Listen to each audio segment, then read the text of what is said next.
All night.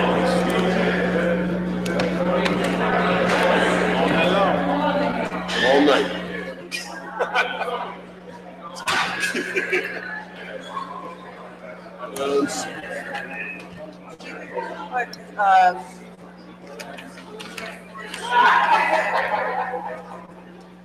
What is that?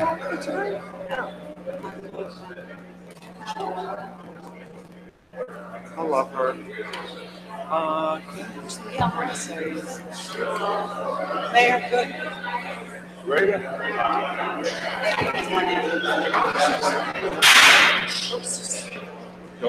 Good evening, everyone. Would you please join us in a salute to the flag? Pledge allegiance to the flag of the United States of America, to the republic for which it stands, one nation, under God, indivisible, with liberty and justice for all.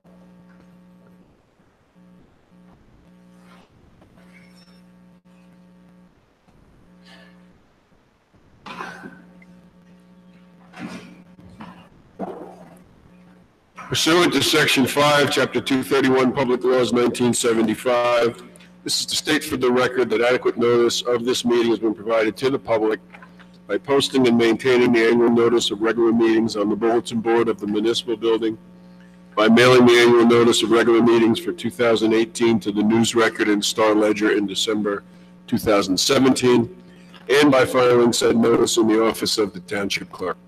Mr. Adams? Here. Mr. Daffis? Here. Mr. Lambert? Here. Good night, CC. Mr. McGee? Here.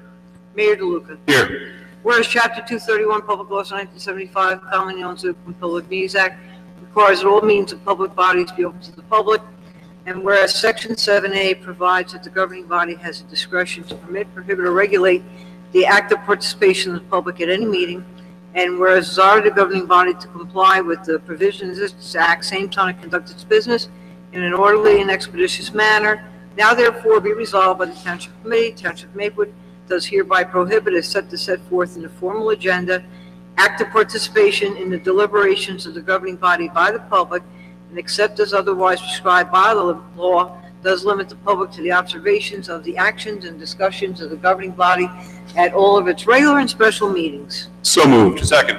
Ms. Adams? Yes. Daffis? Yes. Mr. Lambert? Yes. Mr. McGee? Yes. Mayor DeLuca? Yes, thank you. Good evening, everyone. Welcome to the June 6th meeting of the Maplewood Township Committee. I know it was difficult to get here, so some of you are still coming in.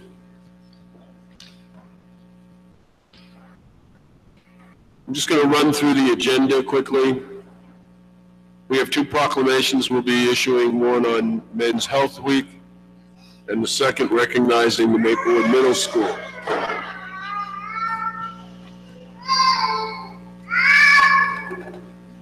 Mayor, maybe you could run through it more quickly than Yes. that?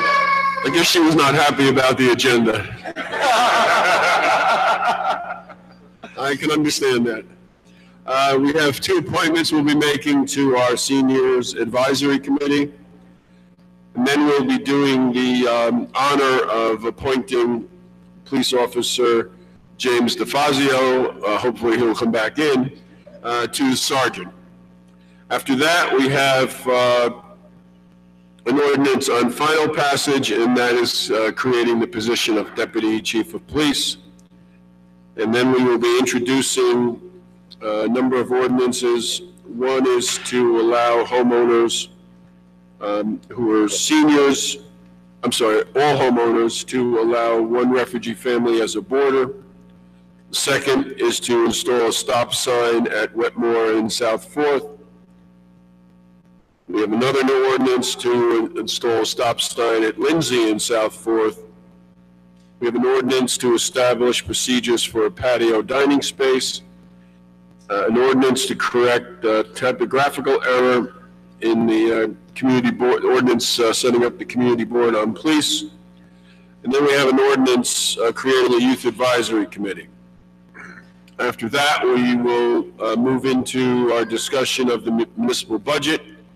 We have a resolution to amend the budget, and we'll be voting on that. Then there are 6 discussion items. We'll be talking about capital assessments from the joint meeting of Essex and Union counties. We'll be discussing medical marijuana. We'll be discussing liquor licenses and changes proposed in the state. We'll be hearing about the rehabilitation study for 104 Baker Street, the former Toomey's lot. We'll be talking about use of pesticides in Memorial Park and the idea of a dog run at Maplecrest Park. We will be purchasing, in our consent agenda, we'll be purchasing 2 new police vehicles, authorizing utilization of sustainable Jersey funds, settling an issue with South Orange with regard to the Jersey Animal Coalition, appointing me as the Municipal Emergency Management Coordinator, closing the flue pipe replacement project at the Police and Court Building. We'll be approving bills and claims, and awarding a contract to Langen Engineering. We'll be approving the minutes of the open and closed session, just the open session of May 15th. We'll then have our second public comment period. We'll have reports from the administration, reports from elected officials, and then we will adjourn. We will adjourn to go into close to do personnel interviews of the assistant township administrator. So if you want to cry, that's our agenda tonight. So we'll see how it goes. I'm going to go out of order a little bit and ask Deputy Mayor McGehee to do the first proclamation. Thank you, Mr. Mayor.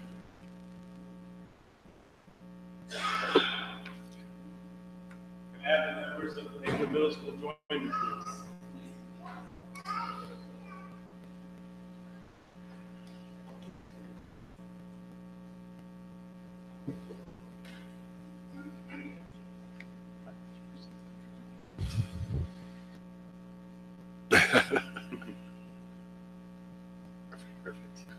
For those in the audience, we're about to read a proclamation for our middle school, and I'll get to it shortly, but we have representation here from our principal, our assistant principal, teacher, a student, a parent, and a member of the HSA, and a nurse. A nurse takes care of my daughter. And so we're showing the breadth of really the interwoven foundation of our middle school. And with that being said, I'll read the proclamation.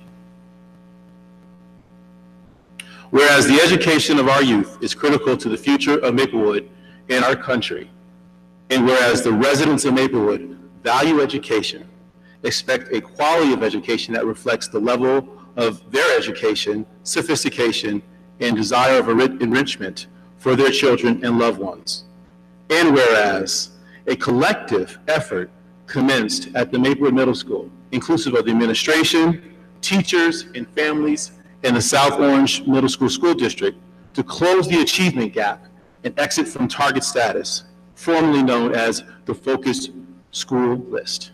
And whereas, as a result, the Maplewood Middle School successfully fulfilled the requirements of the New Jersey Department of Education Comprehensive Support Network to exit from target status. And whereas the Maplewood Middle School received a letter of recognition and acknowledgement from Lamont Rapalt, Acting Commissioner of the New Jersey Department of Education. And whereas Maplewood Middle School Principal Darganal, her staff, the school teachers, the nurse, the students, everyone are being acknowledged for their collaborative efforts to comply with the Comprehensive Support Network requirements while continuously supporting our teachers and our students. Now, therefore, be it resolved by the Township Committee of the Township of Maplewood, the County of Essex, and the State of New Jersey that Maplewood Middle School is recognized and congratulated for successfully fulfilling the requirements of the New Jersey Department of Education Comprehensive Support Network to exit from target status, formerly known as the Focused School List. Congratulations.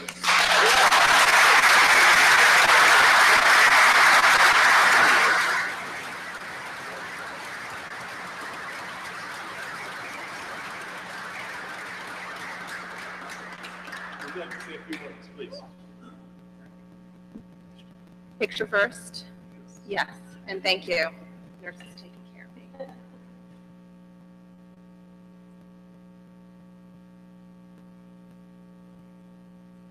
Long agenda, so few words. I just want to thank everybody up here for the support and for their collective work. We could not have done it without a single person here, particularly the teachers. This is their daily work, big things, small things, all the nuances that they've done to make sure that our students are getting what they need, every student of every background, and we value that, and we know that our community values that. So thank you, and thank you for this recognition, Township Council. Thank you.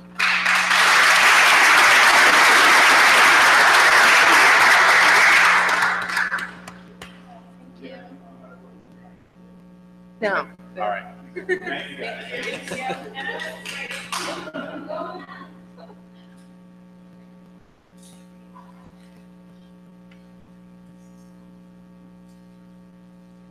Thank you.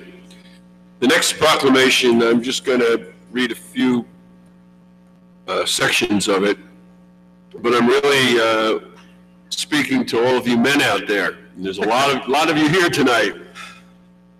This is a proclamation on Men's Health Week, and it's June 11th through 17th. And I know oftentimes we as men don't take care of ourselves, don't get checked up, don't go to the doctor. I don't know what it's about, why we don't do it. I'm guilty of it too. But this is an effort by the Men's Health Network to speak to men about making sure they're living a healthy lifestyle and making sure that they're getting their health checked. And there's a Men's Health Week resource that's established. It's very simple, www.menshealthweek.org. And there's resolutions and information about various issues that affect men's health. So what we're doing here is we've been doing this for the last few years, is proclaiming Men's Health Week. And just a basic couple things here. The Men's Health Network has worked with Congress to develop a Men's Health Week as a special campaign to help educate men, boys, and their families about the importance of positive health attitudes and preventive health practices.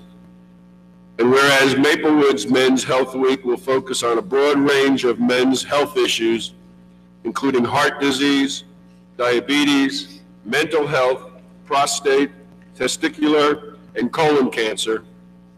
And whereas the citizens of this state are encouraged to increase awareness of the importance of a healthy lifestyle, regular exercise, and medical checkups, now therefore I, Victor DeLuca, Mayor of the Township of Maplewood, do hereby proclaim the week ending on Father's Day as Men's Health Week in the Township of Maplewood, and encourage all our citizens, particularly the men, to pursue preventive health practices and early detection efforts. Thank you. Okay, now on a happier note, we have a couple of appointments to the Seniors Advisory Committee. And I'm going to ask Township Committeeman Daffis to lead us in this area. Thank you, Mayor. I'm very pleased and delighted to have two new members appointed this evening to our Seniors Advisory Committee. Claudine Baptiste, who is already a well-known, recognized member of our community, longtime Maplewoodian, extremely active, and she is also the manager of the local BCB Community Bank.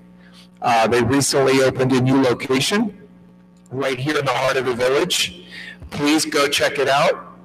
Claudine has a lot of energy and she does a lot of things, and she's a true community partner, and we're very excited to have her join our Seniors Advisory Committee. Also joining, being appointed this evening to the committee is Bill Maloney, who also will be a great new voice to our Seniors Advisory Committee. Want to bring them up? Yep, please come on up.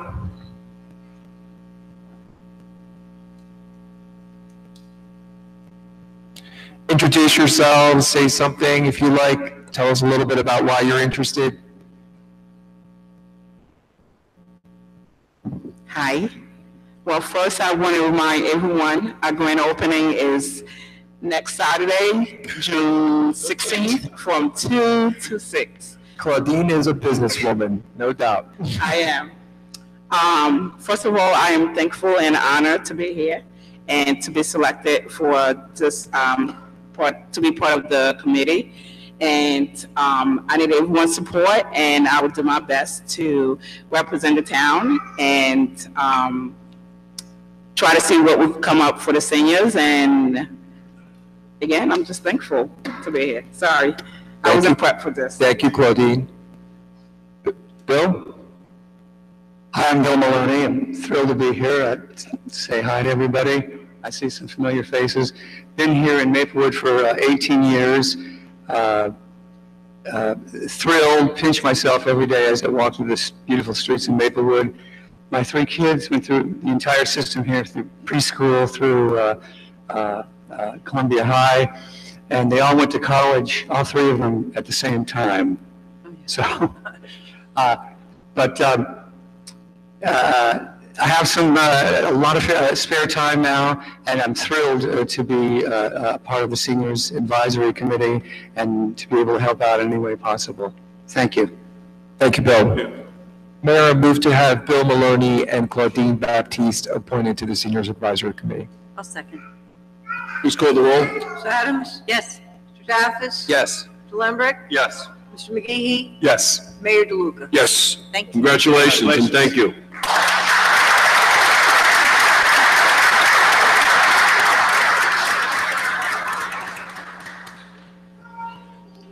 Okay, next up, we have Resolution 123-18.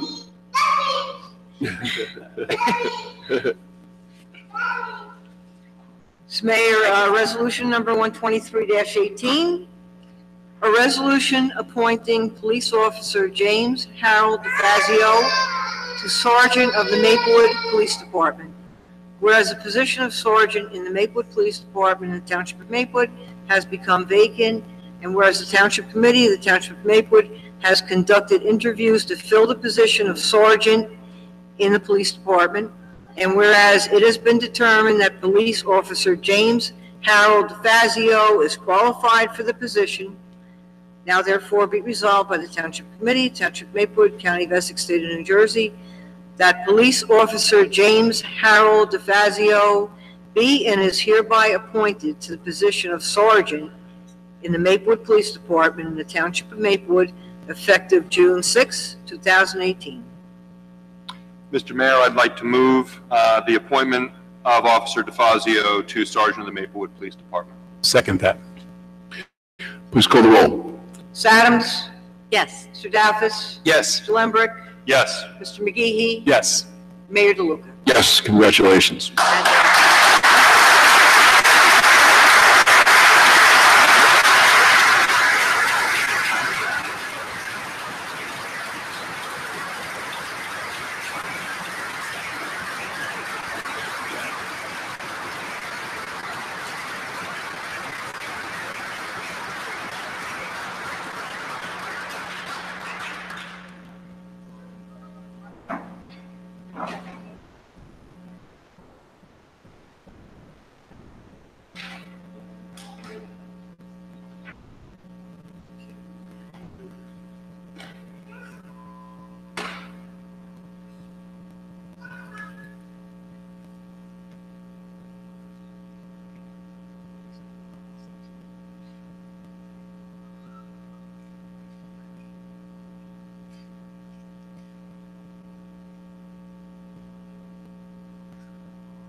I solemnly swear that I will support the Constitution of the United States and the Constitution of the State of New Jersey, and I will bear true faith and allegiance to the governments established in this state and the United States, and under the authority of the people, that I will faithfully, impartially, and justly perform all the duties of the office of Sergeant Maplewood Police Department, according to the best of my ability,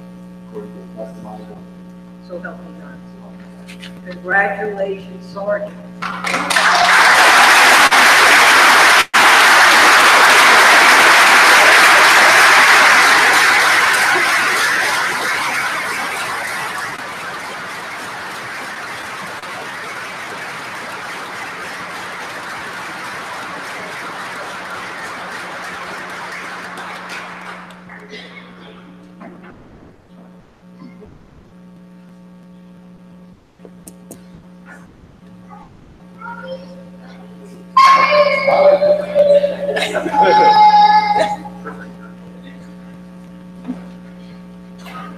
I'll keep it brief. I just want to thank most importantly, my wife for all the support, my friends, family, co-workers, and the Township Committee, and I'm very excited to start my new role within the department.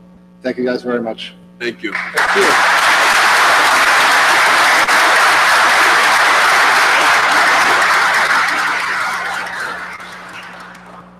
Sergeant, before you leave, you have to sign that piece of paper. Otherwise, this was fun, but not real.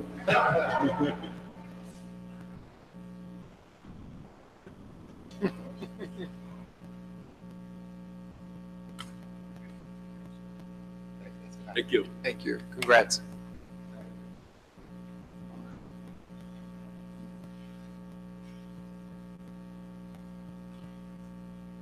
We're going to take a minute in case anyone wants to leave and go have a party.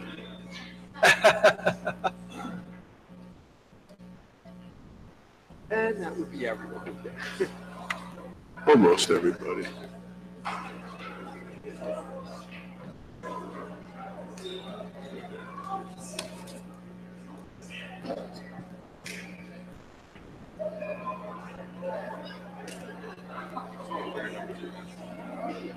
You're at least put it off on, but I didn't get 6 votes. Okay. That's unofficial. That's definitely exciting. Yeah.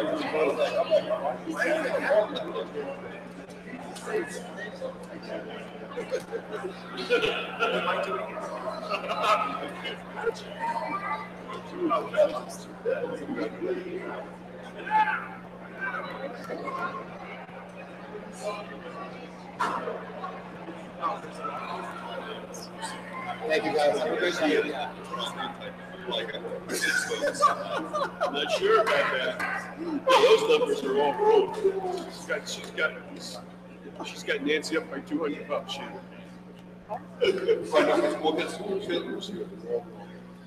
Yeah. She's got you by 6 votes somewhere, right? 6 votes and, yeah. Yes, yeah, I did a little better. You did better. You did better. I didn't win. I didn't lose by 200. No, you lost by about 50 something. I think it was like 45. Oh, who's counting? Did the numbers just count? Did the numbers change? Both sides better say the numbers on the sheet are not. He lost by like 200. Oh, yeah. Okay, we're going to get started. We're at the point in our agenda for public comment. If anyone would like to come up and make a comment, we ask that you just give us your name and your address. Thank you, Mayor. My name is Allison Gassaro, and I'm at 21 Highland Avenue, not Place. We can get our post office to figure that one out, in Maplewood. Thank you for this opportunity. I'm here to give some feedback on a recent experience that we had with renting the Woodland for a family event. Let me start by saying that I've been a Maplewoodian, and I like that term, for almost over 20 years with my husband and I. We've been living in this town, and we take great pride in the woodland. We've seen its evolution. A number of years ago, before the town acquired it, I was taking a class in historic preservation, and I did a paper on the woodland, so it's a place that is near and dear to my heart, and its continued success is at the top of our mind in giving these feedback, constructive feedback for a better experience for future renters. It's important to note that when we were dealing with woodland personnel on a number of issues that we faced, we were told it's town-owned, it's not within our authority, it's not within our discretion to make those decisions, and that's why I'm here tonight to bring these issues to your attention. First off, going in, we knew it was a historic building. We knew it didn't have air conditioning. It didn't have a working kitchen. So we went in with all of that known. And none of my comments tonight are intended to address either the needed capital improvements or things that obviously would be budget dependent. But of course, we would look forward to those improvements as the town can accomplish those in the future. We're doing those. Yeah, we're working on them. Yeah, and I know that, and that's great. So none of this is about that. However, there are items that we face challenges with that we think we can do better from a customer service perspective and to our residents who rent the space, so that if the objective of maintaining the woodland is to be a competitive event space where we are looking to charge competitive prices, we paid $1,700 to rent the space for that day, just to give you an idea. We think that if we can address these issues, we would be more in the realm of a competitive event space. And we worked with party planners on this event, and they gave us feedback that if they have clients who come to them who already have the space rented, they're more than happy to work with them on it, but they're hesitant to recommend it as a space for these reasons as well. So I think that's important to know. First off is the parking. We all know what the situation in town is with parking, and it is what it is, and we've been following that one. We were told there was sort of an informal agreement with the police force in town not to enforce parking, but we couldn't get any guarantees or promises, so that caused us some degree of stress going in. We were told they wouldn't ticket in the lots adjacent to the woodland, but we had 160 guests attend our party, so they were parking throughout town. To my knowledge, we didn't get any summons, but again, a matter of stress going in and not being able to get a formal commitment from the police department to not ticket that day. So we would like to make a recommendation similar to when you're in a funeral, you get a ticket or a sticker for your window if you're an attendee at the event that day. It could either be downloaded from the town website, it can be given to the woodland staff to give to the renters, but so wherever you park in town, if you have that sticker, it could be dated, it could be coded, there could be a way to manage abuse. You could have your guests, many of who come from out of town, park without concern. So that's one recommendation. The contract for the woodland is extremely one-sided and very, very unfriendly. It allows double booking for no reason. It allows for, it allows them to cancel your event at any time, as long as they give you another venue in town. I'm an attorney, just so you know, so I do this for a living. I would recommend that you work with your township attorney to have him look at the contract. I can't imagine any attorney would have drafted that and felt good about putting that in front of a resident of the town. It should be a fair contract for both sides, given that it's a town-owned venue. So I would recommend that the contract be looked at and the terms that are extremely unfair and, again, non-competitive for an event space be fixed so that people can go in. And I felt, quite frankly, obligated and like I had no choice to sign it because I had booked the event venue 3 years in advance, knowing that we were going to have our daughter's event there. And then the communication process was poor. There were construction projects that were started while we had that event, while we were planning our event. You're shaking your head. Thank God your town administrator's retirement party was the night before our event. There was a last-minute rush to get things done. I'd like to believe it was for us, but we have a strong reason to believe that it was because they wanted to have it in place for your beautiful party. But again, walkthroughs, there was construction going on, projects that were started. I was in contact with Frank. He was great. Mr. McGehee helping us, just open the lines of communication and try at least to go in with a feeling that we knew that it was going to be accommodated. But again, if you rent a place for your wedding or your event, they usually don't allow them to start construction right in the middle of it and say, well, we hope we have it done in time. So we had to have extra walkthroughs, and it caused a lot of stress for us.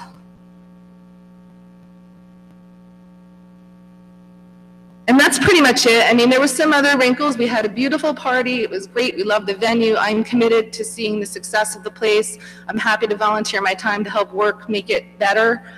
Again, vested interest in the building and the historical significance of it. But I wanted to share those, that is areas of feedback, and also let you know, town is very active. People are looking for recommendations online. Lounge is blowing up with, I want to have my event at the Woodland. We're told that you can't keep up with the demand. So I only think getting a better organization and being more customer focused in the long run will help us to make the space better. Thank you. Great, thank you. Thank you very much. We'll take this up, your recommendations, with our Recreation Director. She's responsible for that, and also, okay, and also I'm the liaison to the arts, so I will talk to the folks there and speak to our administrator. We'll figure out some of your suggestions we can take a look at. Thank you. Thank you. Yes, good evening. I think you may have shut it off. It doesn't sound like you need it, sir, so. No, we need it for sure. Yes, good evening. William Andrews, 58 Lexington Avenue. Good evening, Mayor DeLuca, City Council. I just wanted to make one comment with regard to the municipal parking lot that runs west of Baker Street and adjacent to Maplewood Avenue, right directly across from the post office. Yes. For quite some time now, I understand, with the inclement weather we've had and everything, and the conditions and everything, but it's really very annoying in the morning. I work in New York, like on and off. I'm a contractor, so I don't, buy a street parking permit. So I go over to the city periodically, and I utilize that lot over there. And it's just very, very annoying sometimes in the morning when you have to spend about 15 minutes when you get out of your car trying to figure out, what parking space that you're in. When you come in from the parking lot, right where the first, there's a pay station there, and it's a one-way. On the left-hand side of the lot, I think for maybe like a good 20 or 25 parking spaces, the numbers are like completely gone. You have to go back like maybe 20 parking spaces and physically count, to make sure that you're in the right parking space. And then off to the right, I guess those were just done maybe not too long ago. It looks as if though they just went over the numbers that were previously there, and they're not legible at all. Okay, and also the other parking lot, I think there's like maybe 15 spaces there, right when you go past the waiting station and the train station, there's another set of spaces there that are also very, very badly faded. And also the first lot I just mentioned with regard to I guess there's like this shrubbery and stuff that's coming over. I don't know.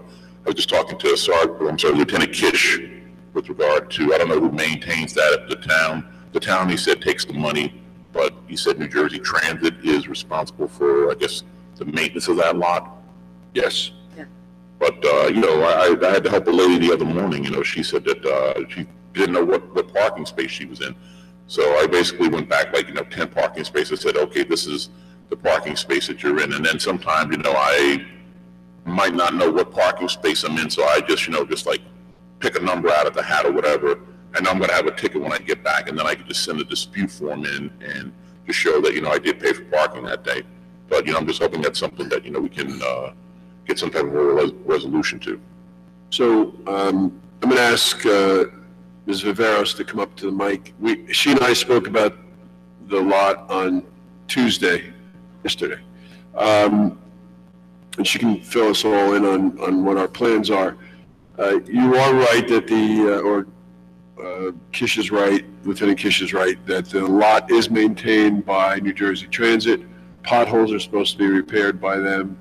The striping of the numbers is our responsibility because we're responsible for the fee system there. Right, well, we get the money, so. So the shrubbery, that should be either New Jersey Transit parking lot operation or the rail operation, but it should be something so we can let them know. But we talked about this. We are putting, once you tell us what we're doing with the new system. Sure. So we're going to acquire over the summer and install 2 new parking kiosks that are not going to be identified by the space number, but rather by the license plate number, to try and remedy that issue with the space numbers. So one will go near, well, the current one that's over by the train station, that's going to be in the same location, but then the one over near Baker, that's going to be removed from that bit of an awkward spot there, especially during the winter months where the snow accumulates. It's going to be moved over by the benches, right over there. So it's not going to work off of numbers anymore. It's going to be your license plate. Oh, okay. So what we're trying to figure out is the timing. If we can get, when is this going to be put in? we're working with the engineer to, for the one over on Baker, that's going to be also electric, because we've had some issues there with the actual, the direct sunlight for solar energy. So that's going to take some time, a couple weeks or a few weeks rather, to figure out the electricity issue. We'd have to call PSE&G. We've gone out, did a site inspection, so we're going to be working on that. But the other one, it'll just be solar. So we're going to be ordering them once I know that project is going to start with the electrical and all the construction. So how exactly is that going to work with as far as the license plates? I'm sorry? License You plates. put your license plate into the, instead of punching the number in, you punch your license plate in. Oh. Milburn currently operates that way. Cranford, it's the new way of doing it, because the numbers are unreliable. You have snow on them sometimes, they fade. So that's what we're doing. The question we have to figure out is how long this is going to take. The problem with PSE&G is everything takes forever. So we may have to figure out, maybe what we ought to do is ask Mr. Bell to go over there and see what he can do about refreshing the numbers. So we talked, I think we talked about spray painting those in the interim. I remember having a conversation about that. So let's just spray paint them this week, and then for those 2 to 3 weeks, you won't, or we just don't give you more tickets. And when they spray paint, if they can, Preferably with a maybe like, I guess maybe where the original number is, like black over that, and then just put a something that's very visibly clear to people. Because Well, our concern is that you're trying to pay, and you're getting a ticket, and you're getting inconvenience, and now you have to send in a dispute form. It's a waste of time.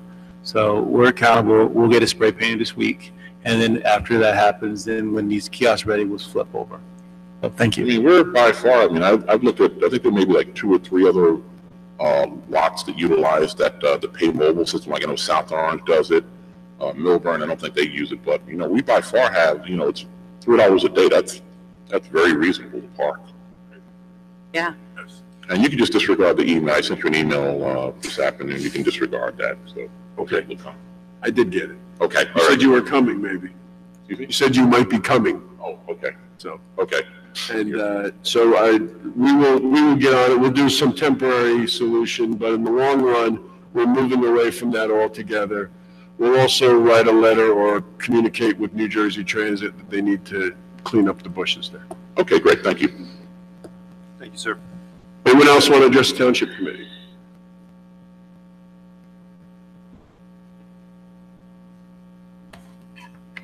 Go ahead, Laura. Shannon Cuddle, Maplewood. First, I would like to thank the mayor and the Township Committee for your efforts in supporting the Equality March and our wonderful Pride and Transgender flag raising over the weekend, and also for your support for a Day of Decision and rallying our community. So thank you for that. Additionally, I would also like to be able to comment on the agenda item tonight for the new Maplewood Township Youth Advisory Council. I'm very much in favor of this.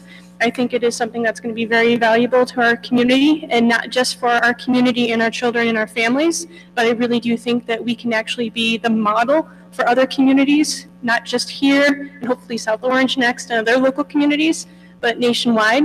As you know, that empowering youth and giving them opportunities to give their voice, especially within government and town government and their school communities, is especially important. So I'm very much in favor of that. So thank you for putting that on the agenda tonight, and I look forward to that moving forward.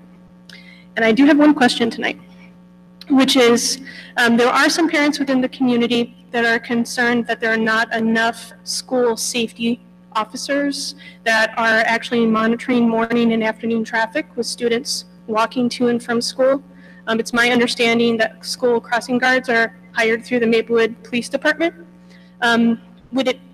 I don't know that if it would be within this entity for me to make the question or proposal to encourage perhaps re-examining and looking at the utilization of our school safety officers and crossing guards, and if we need additional ones, as there are some students and some families that do feel as though that's kind of a concern right now, and more would be really great for students in the community, especially as we look ahead for the next school year. Thank you. If you could, you know, it doesn't have, not right now, but if you could get us a list of locations, you know, intersections, crossings, whatever, that people have brought to you as being problematic, that would be helpful. And it's something that we can discuss next week with the chief at the Public Safety Committee meeting, and maybe come back to the second meeting later this month and discuss among the Township Committee. But we already have in a few locations in town, I think at least 2 or 3 this year, budgeted to hire additional crossing guards. Great.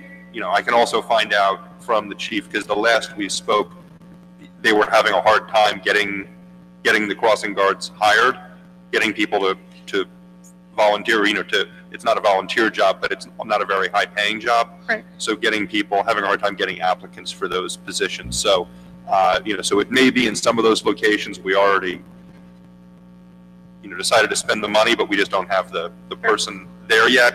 And in other cases, it may be something that we would want to discuss with the chief and consider a different location. But we're certainly open to that. And we already have sort of expanded our force of crossing guards, and we've also, in several instances, either when a crossing guard can't be found or is absent that day, we've put police officers, you know, to help with the crossings, you know, during the sort of school rush.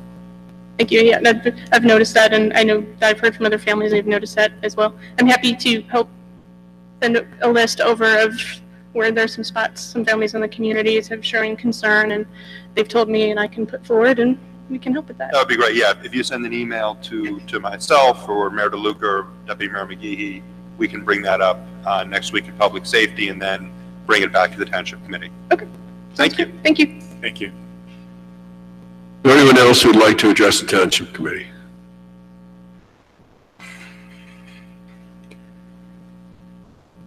Good evening, Jeanette Page Hawkins, Essex County Liaison. Last time I was here, you had an issue with the Irvington Avenue project. I believe Mr. Jackson, the county administrator, has responded. Are there any other issues or anything like that? He hasn't responded. Responded to Mr. McGee? Yeah, I got an email yesterday, yes. So what happened? What's the story? Well, Do you know the story? Yes, a little bit of it. I believe since it's a federal project, I'm just going to kind of condense it. Since it's a federal project, they had certain criteria they had to meet, and they're in the design phase, I believe, and their private property issues was some of the holdup. Okay. And I believe the closing of his communication to Mr. McGee was that if Maplewood wanted to take the lead in this, the county engineer was in favor of that. Okay. If we want to take the lead in it. So the issue is this right-of-way, getting the sign-offs on the right-of-way from the private property owners. Mm-hmm. And I had said to the engineer, whatever we could do to help, we'll do. So if what we'll do is set up a meeting with the county engineer and our engineer to figure out how to move forward. Okay. Thank you. Any other issues? Tomorrow, just tomorrow we're having the ceremony on the Rainbow Crossing. This is the first county road that this is happening on, so hopefully you can join us at 6:30. We've already invited the county executive, 6:30 tomorrow evening? 6:30 tomorrow night. And also freeholders are coming, a couple of freeholders. Freeholder Richardson will be with us, yes. Very nice. Adams? Yeah, so I just had an issue with, I appreciate the fact the county's moving forward with paving Valley Street as promised. They came in prior to that and prior to the paving part and did the handicap ramps at all the corners, which is standard procedure in a road construction project. My disappointment and frustration was with regard to the intersections at Baker and at Tuscan.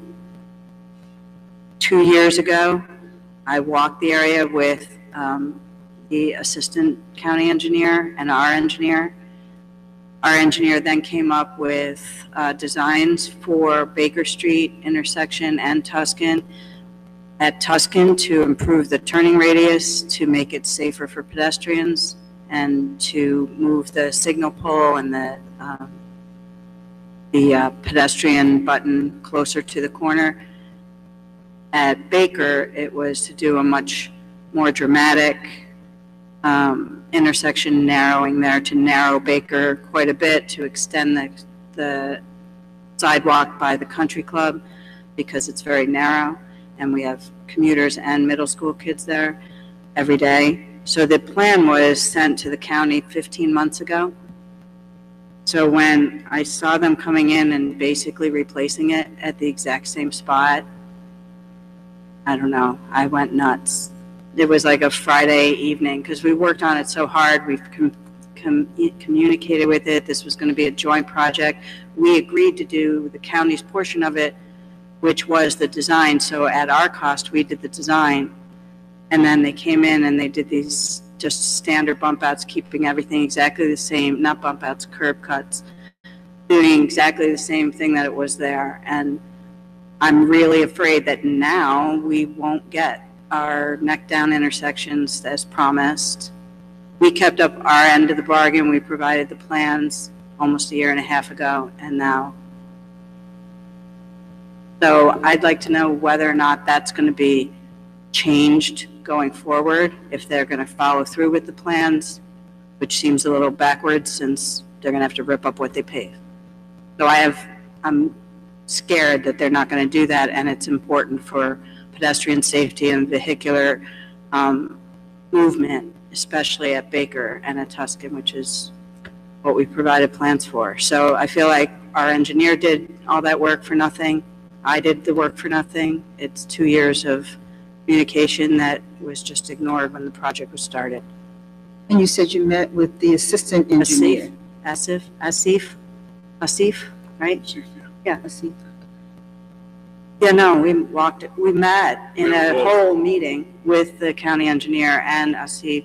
Then our engineer and the assistant engineer walked the area. There were several communications. Our engineer sent a complete set of plans for both intersections, and they didn't do it. Okay, I'll go back and I'll try to find out some information in regards to that for you. Yeah, really unhappy about that. First and foremost, I have an email pulled up and I'm going to read it for the record. And I apologize to my colleagues that they didn't get it because I thought you all did get it. So I will read the email so it's public record. Mr. McGehee, the county applied for and received a federal grant for streetscape on Irvington Avenue under TAP, Transportation Alternative Program, period. A federal project has several restrictions like right-of-ways, Title VI, ADA, transitions, etc. Before the project is eligible for grant funds, period. The project just finished the design, and there were a lot of ROW issues, i.e. some concerns were private properties, and we cannot get proper ADA transitions to meet the federal requirements. We are making adjustments to overcome these hurdles and redesigning the problematic concerns. Obviously, this takes time, but if we don't comply, the project won't be funded by feds, period. We are working diligently and in good faith. I've spoken to county engineer, I'm going to spell his name, Varghese, And he said that he is happy to have Maplewood take the lead on the project if desired. Regards, Robert D. Jackson, Administrator, County of Essex. So I will forward this to you so you all had it because I didn't know you had it, number one. And number two, we're not interested in taking the lead. That's his job. That's his responsibility.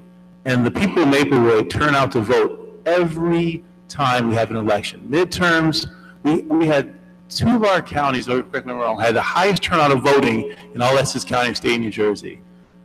And we know we're a population of 24,600, but it seems like we're getting a short end of the stick here from the county. So I'm not too sure what the problem is, but maybe we should start looking at the county level of people we're electing, because we are coming out to vote and we're not getting the resources that we deserve. And it's enough. Ms. Adams talked about something where she went to the engineers, she laid it all out for him, and yet they screwed it up and wasted thousands of dollars of taxpayers' money. This is Maplewood. We're the ones that turn out the vote. We vote for those people in those offices. We want some services. Can you take that message back to Joe D and the rest of them? We'd appreciate it. And the other reason we don't want to take the lead on that is because we did that, and it backfired on us at Baker and Tuscan Valley. So the message I'd ask you to please take back, and you know very well that this isn't directed at you, this frustration, but I want an answer as to when they're going to do those intersections the way we design them on their behalf. Thank you. Okay, good evening. Thank you. I had one more thing. The other day I was looking on the county website, and there's a list of county roads and then the towns that those county roads run through in Essex County. And I noticed for Wyoming that it listed Milburn and South Orange. It didn't list Maplewood. And obviously that stretch of Wyoming does go through Maplewood. So if you could, ask whoever maintains that list to just check and make sure, probably check the whole list just to see if it's accurate, but certainly to add Maplewood as being one of the towns through which Wyoming goes. Thank you. Okay, definitely. Anyone else want to address the Township Committee? Okay, thank you. We'll close that first public comment period. We'll now move into the Board of Health meeting. Thank you, Mr. Mayor. Pursuant to Section 5, Chapter 231, Public Laws Act 1975, this is to state for the record that adequate notice of this meeting has been provided to the public by posting and maintaining the annual notice of regular meetings on a bulletin board of the municipal building, by mailing the annual notice of regular meetings for 2018 to the News Record and Star Ledger in 2017, and by filing said notice in the office of the Township Clerk. Mr. Adams? Here. Mr. Daffis? Here. Mr. Lindberg? Here. Mayor DeLuca? Here. Mr. McGee? Here. Whereas Chapter 231, Public Laws of 1975, commonly known as the Open Public Meetings Act, requires that all meetings of public bodies be open to the public, and whereas Section 7A provides that the Board of Health has the discretion to permit, prohibit, or regulate the active participation of the public at any meeting, and whereas desire the Maplewood Board of Health to comply with the provisions of this Act, same time to conduct its business in an orderly and expeditious manner, now therefore be resolved by the Maplewood Board of Health, Township of Maplewood does hereby prohibit, except as set forth in the formal agenda, active participation in the deliberations of the Board of Health by the public, except as otherwise described by law, does limit the public to the observation of the actions and discussions of the Board of Health at all of its regular and special meetings. So moved. Second. Ms. Adams? Yes. Mr. Daffis? Yes. Mr. Lindberg? Yes. Mayor DeLuca? Yes. Mr. McGee? Yes. Thank you, Ms. Richardson. I will now entertain a motion for the approval of the minutes from the May 1st, 2018 So meeting. moved. Second? Perfect. Ms. Adams? Mr. Daffis? Yes. Mr. Lindberg? Yes. Mayor DeLuca? Yes. Mr. McGee? Yes. Mr. Rowe, you have the mic.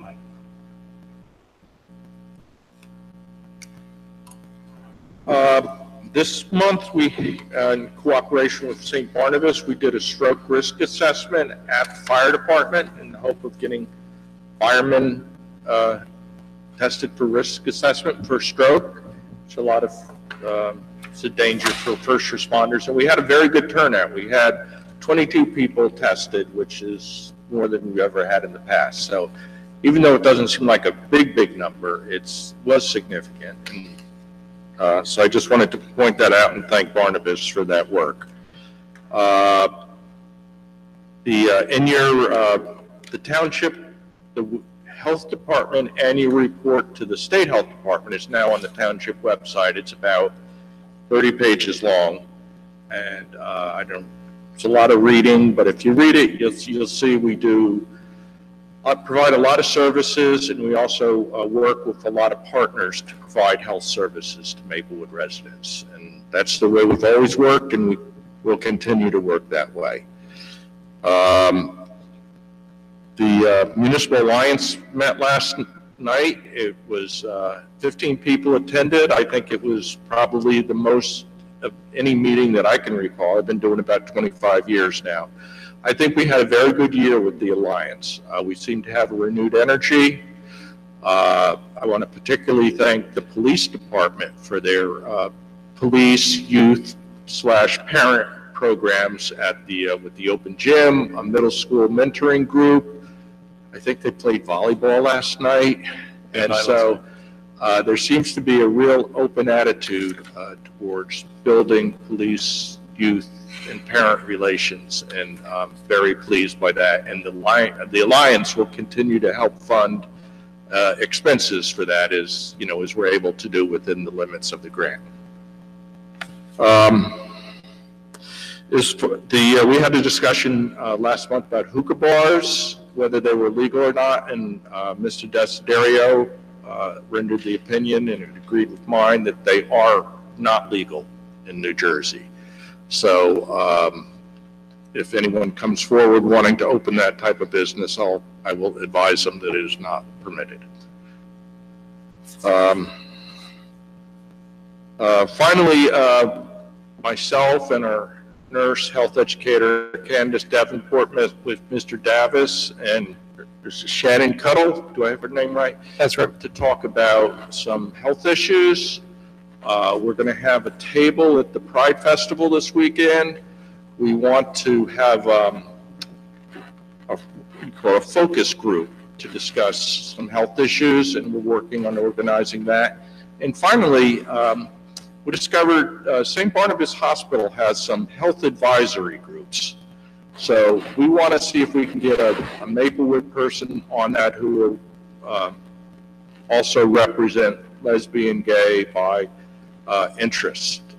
There is some concern that they're not being properly treated at St. Barnabas, or that there's some sort of lack of care. Lack of affirming care.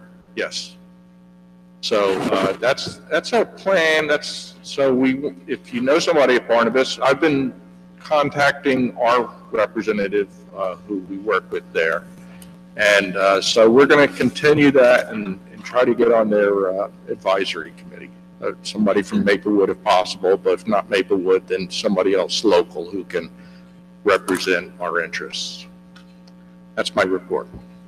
Thank you, Mr. Rowe. Any questions for Mr. Rowe? So I want to bring up the whole issue of the delivery trucks with Kings and in the village in particular. It's still a problem. Whether or not the trucks are turning off engines or backing up or leaving refrigeration units on, the reality is that under the agreement we have with Kings, those trucks can arrive at 5:30 and sit there for a half hour and then start their work at 6. It's a problem for the people who are living there, and it's a problem probably in other parts of the village that we don't hear much about. We're hearing from this group here. So I wrote to Kings and said, look, we need to think about prohibiting truck arrivals before 7, or instead of 6 unload at 7, because it's just too early for people. And I had a conversation with Kings today about it. They are looking to work with us on it.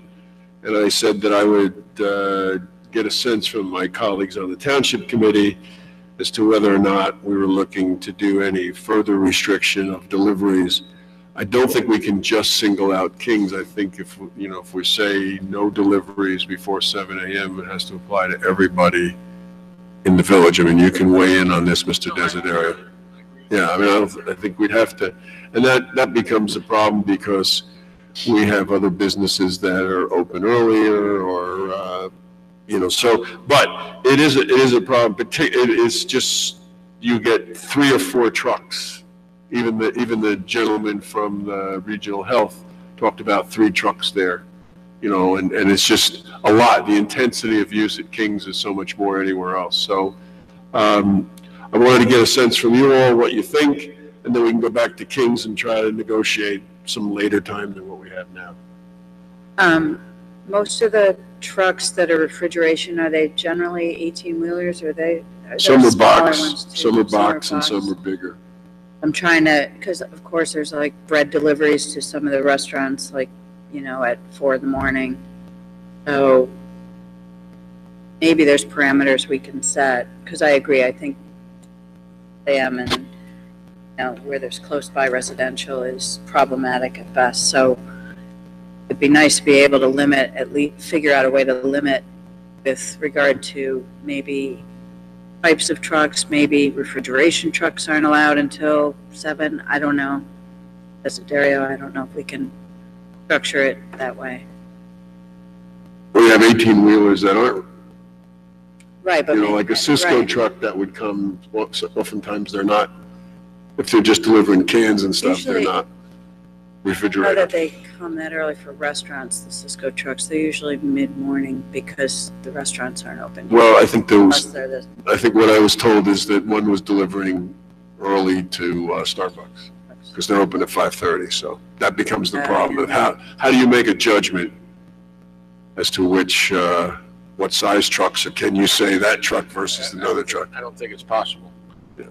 I mean, Any other thoughts? I have a question, if I may. Yeah. The issue is that the air conditioning, the refrigeration units are running? It's the noise from the engine when it starts and stops. It's the backing up because of the beeping. Okay. So it's all that. Yeah. Mr. Mayor, I'd be pretty strongly opposed to any sort of prohibition like that. I think that these businesses, especially Kings, have been operating this way for a while. It was the town that decided to sell that property for residential after it wasn't for a very long time, perhaps ever. And to ask our local businesses, including a really needed local business like Kings, which is the only grocery store we have in our downtown area, to stop doing business the way they do business, or to do so at a higher cost, or to not be able to deliver the fresh dairy products and fruits, vegetables, etc., that they need on a daily basis, or to do so at a higher cost. I wouldn't be in favor of that, and I also think it would affect other businesses in the village. I think we've got to find another way, but I wouldn't be in favor of changing laws that have been around for a long time and would affect the way our local businesses are operating to accommodate this issue of the new residential buildings in the village. Mr. Mayor, I think the biggest noise problem is the lift gate on the back of the truck. It's not. I know you said that. I know you've tried that. You don't think it is? No, Okay. it's part of it. It's everything. It's all that. It's the beeping. Even when the trucks pull up, oftentimes they pull up and back up just to get in the space. So it's the whole combination. It's not just the lift, the slamming of the lift. It's everything. May I just respond to Mr. Lambert? Yeah, sure. I know the law has been the way it has been for a long time, but as in my experience, every downtown, what you want in a downtown is 24/7 residential. So when towns redevelop or revitalize, they create mixed-use buildings where no building existed, or increase residential use in the downtown. And then these kinds of issues arise, and whether or not, I think Kings, it has plenty of locations in the area that are not in downtowns, not in mixed-use residential, that they could alter their deliveries or figure it out. And we've gone over and above to try to accommodate Kings. They've been a problem for years with their deliveries. It's not just now. It's been something that we've been talking about long before any of us, except maybe the mayor, were on the township committee. But this particular issue, because there's an increase in residential, and with the visioning project going on in Maplewood Village and other potential rehabs to other existing buildings that need work, there could be even more residential going in downtown or nearby. So I don't think it's something that, I don't think an hour changing from 6 a.m. to 7 a.m. would adversely impact them to such an extent that we would be endangering their financial stability. So With respect, you don't run a grocery store, and nor do I. So no, well, with respect, I run downtowns for the last 20 plus years, so I do have some experience. We're going to have to disagree on this one. Yeah. So just to be clear, we have an agreement with Kings that they can arrive at 5:30 and start unloading at 6. So there's no ordinance. Does anyone object to seeing if we can negotiate some different terms with Kings? Here's my position on this. I think there's room to negotiate. I am not in favor of being hostile to Kings or to any business in our downtown. Every single business is important to us, and certainly Kings is very important to us as well. There is room for a discussion, and there is room to negotiate. But I do think this is a bigger picture issue. It's not just Kings. I'm aware of Starbucks having a delivery regularly at 6 o'clock. And while it's a big truck delivery, forget the company, I think it's Barber. And while they use the loading dock in front of the new residential building in the Rickleton Square lot, at that time of night, it's extremely dangerous. There are commuters coming home from the train. There are people driving into the lot to pick up their loved ones from the train. There are folks going out to eat. There's so much traffic happening in that very small place. So I do think there's room to negotiate with Kings, but I do think we also have reached a point now that we're a bit more developed in our downtown where we need to discuss an ordinance that addresses delivery times, whether they're morning times or evening times. I agree with you on the Starbucks. I mean, it was there tonight at 6 o'clock, and it parks illegally. It parks along the thing there. So. Every day, actually. Yeah. Every day. Yeah. Well, I think it's both, whatever.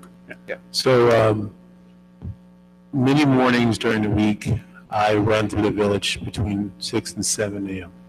Show off. And thank you. And I not only I see and hear the trucks, but it's not just in front of Kings, it's in front of the ice cream, Linda's Cleaners and the Ice Cream. It's Abel Baker. It's multiple trucks all up and down Maplewood Avenue. And that's the only thing you see is those trucks. So I guess there's a couple of things. One is that, I mean, if it's going to be the Kings trucks, then it has to be fair to all trucks. So it has to be blanket, in my opinion. Number two, the New Jersey Transit trains start around, say, about 4:30, 5 o'clock in the morning, and I live pretty close to the trains. And I've lived close to the trains since I moved here 5 years ago. I lived in a station house at first before I bought my home, and those trains are out. And I knew what I was doing when I bought or rented the station house. And when I bought my home, which is almost less than a block from the train, I knew what I was buying. So when these people decided to rent at the Clares, they knew what they were getting into. You're living in an urban environment. You're going to hear noises. I grew up by a big freight and commuter train tracks in Southside Chicago. So while I can understand to a certain extent the desire for quiet, these residents bought in an urban environment. And because they bought an urban environment, that's part of buying in an urban environment. So what I'm really interested in doing, and Mr. Roy, I'd like to see you get this done. I'd like to see Kings come here next month before making any decisions, if they really have a vested interest, they will show the committee by showing up physically and discussing this with us. Now, if they don't show up, then they will take aggressive action and they don't have a voice. But I think it's that important that they should be here physically to have this conversation with this governing body. And I'd like to see you get that done. So I spoke to them today, and they wanted to know if there's a way we could work this out. They were willing to come tonight. I said that I don't have any idea what we were going to do. So I wanted to get a sense from you all what we were going to do. I think they'd be glad to come. What I would suggest is we should have a conversation between now and the next meeting, and then they can come and present whatever they want to present. But we might be able to work this out. They are willing to work out something different. They've been here a very long time. They want to be a good neighbor. That's what he conveyed to me. I spoke to the vice president, and but I couldn't make any demands because I didn't know where we were coming from. So I think what they're looking to do is they're looking to work something out, and if we can work something out, we can bring it back here and they can come at the next meeting. I'd be in favor of that. It's kind of like our conversation, Mr. Rowe. Some things you can handle with email and some things you can't. Remember that conversation we had today? Yes. This is one of those things where you can't handle this with email. We need physical, tangible conversations. Okay. Any more questions for Mr. Rowe? Okay. I'd now like to invite the public to address the health board, Board of Health rather. Okay, seeing no one, I will entertain a motion to adjourn. So Second. Perfect. Ms. Adams? Yes. Mr. Daffis? Yes. Mr. Lembrick? Yes. Mayor DeLuca? Yes. Mr. McGee? Yes, thank you, Mr. President. And we have an ordinance on final passage as item number 12 on the agenda. Mayor, item number 12, ordinance on final passage, ordinance number 2908-18 is an ordinance to amend Chapter 6 of the Code of the Township of Maplewood entitled Administration of Government. This ordinance will add a deputy chief of police and reduce the number of lieutenants from 5 to 4 in the table of organization for the Maplewood Police Department. This ordinance has been published, copies posted on the bulletin board of the municipal building, and copies made available to the general public in accordance with the laws. Is there anyone who wants to speak on this ordinance, which creates the position of Deputy Chief of Police and reduces lieutenants from 5 to 4? Seeing no one, Mr. Lembeck, can we get a motion? Yes, Mr. Mayor, I move that this ordinance be adopted as a whole and the clerk be directed to publish the same as a passed ordinance in the Maplewood South Orange News Record according to law. I'll second that. Any discussion? Please call the roll. Ms. Adams? Yes. Mr. Daffis? Yes. Mr. Lembrick? Yes. Mr. McGee? Yes. Mayor DeLuca? Yes. Mr. Veras, the part now is you need to send the message out to all the lieutenants and captains that this is available. You got that? Okay, so that should go out tomorrow. Okay, thank you. We have item number 13 on introduction. Yes, Mayor, ordinance number 2909-18. It's an ordinance to amend Chapter 271 of the Code of the Township of Maplewood entitled Zoning and Development Regulations. This ordinance will allow homeowners in a single and two-family zone to house one refugee family as boarders.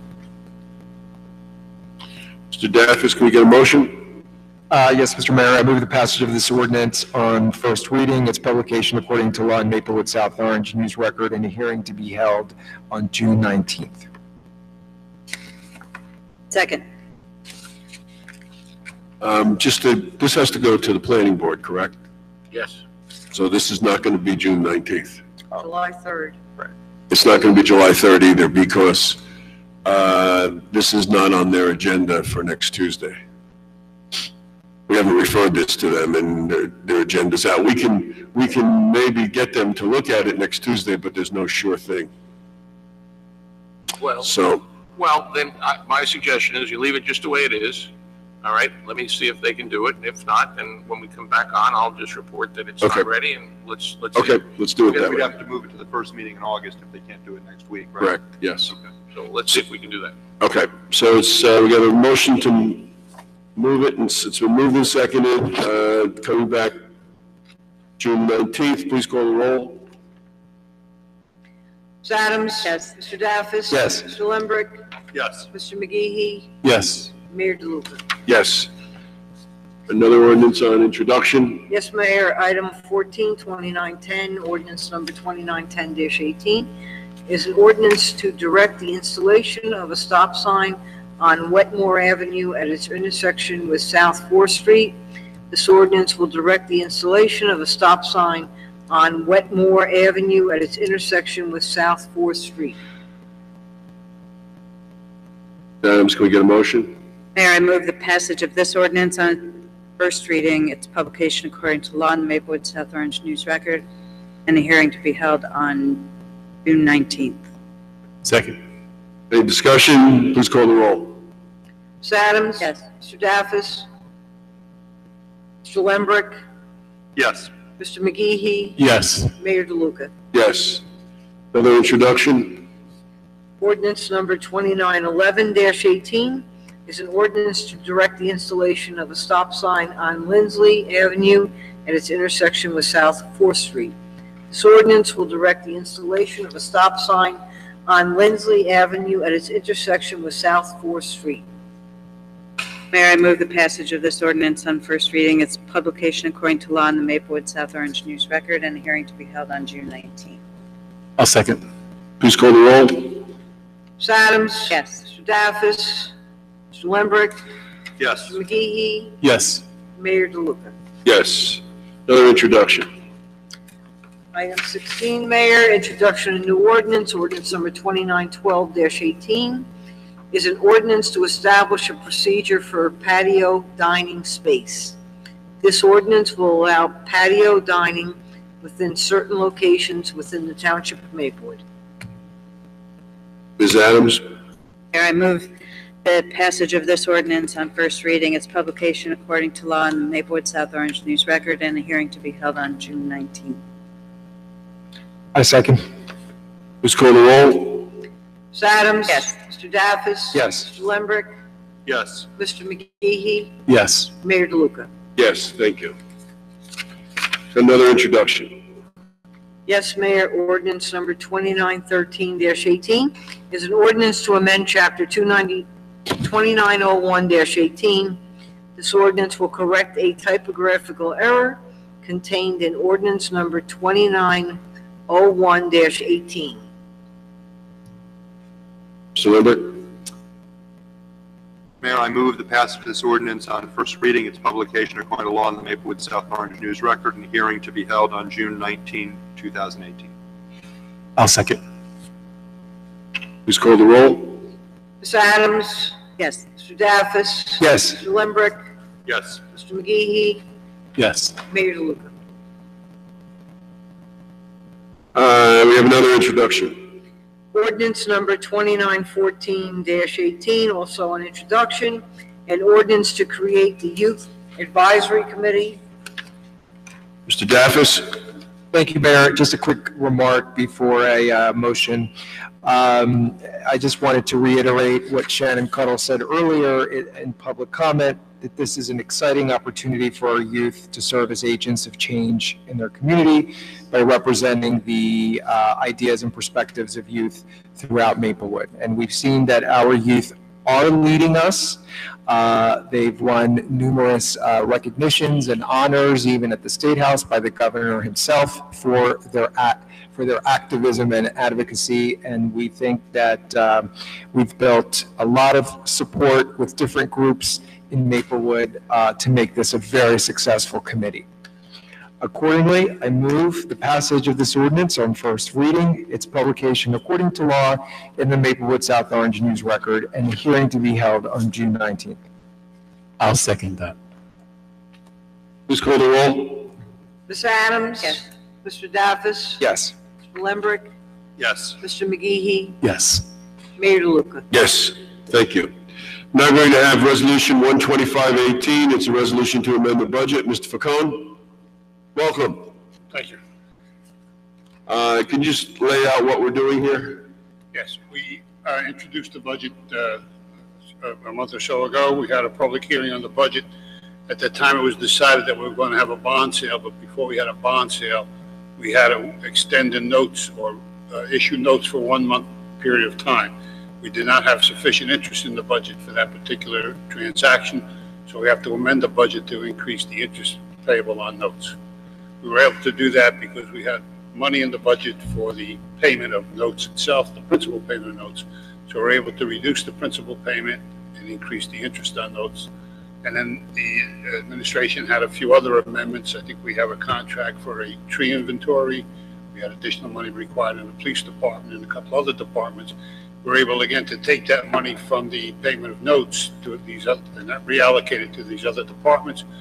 And therefore, there's no effect on the tax rate or the amount to be raised in this budget. The adoption of the amendment will be this evening, and a public hearing on the amendment will be June 19th also. Okay.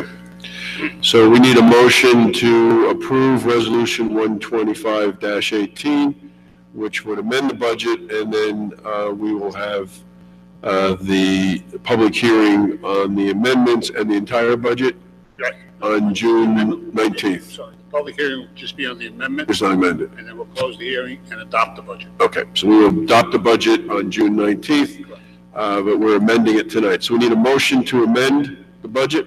So moved. Second. Please call the roll. Ms. Adams? Yes. Mr. Daffis? Yes. Mr. Lindberg? Yes. Mr. McGee? Yes. Mayor DeLuca? Yes, thank you. You're welcome. That was pretty easy once you got up there. We have 6 discussion items. In the interest of letting Mr. Nile go home early, if we're going to move item number 5 up first, use of pesticides in Memorial Park. Ms. Adams? Yes, Mayor. Mr. Nile, why don't you come on up so you can help me through all my little pesticide stuff. Chemicals. Yeah. I forwarded the Environmental Advisory Committee's comments today. It was in addition to the memo I sent to the Township Committee last week. Basically, Mr. Nile is looking to use pesticide that we don't permit. And it's to take care of the Japanese knotweed, mugwort, and invasive regenerating saplings to the vines this summer, 2018. Mr. Nile is a member of the Maplewood Memorial Park Conservancy, and would you like to explain a little further to the township? Just basically, this is a very limited use of a pesticide. It's not being applied to what we call invasives, not regular weeds like dandelions, ivy, chickweed. These are plants that are very persistent, very hard to remove manually, and tend to overwhelm the plants that they are near or covering. They can be quite dangerous to the rest of the landscape, because they can kill plants. There are 3 main targets: the vines and saplings. Regenerate. An example, I have a photograph of a grapevine at the corner of Oakview and Donnell. In the last 2 weeks, it has grown 3 feet. So this is very fast. It will cover the viburnums on the corner of that intersection very quickly.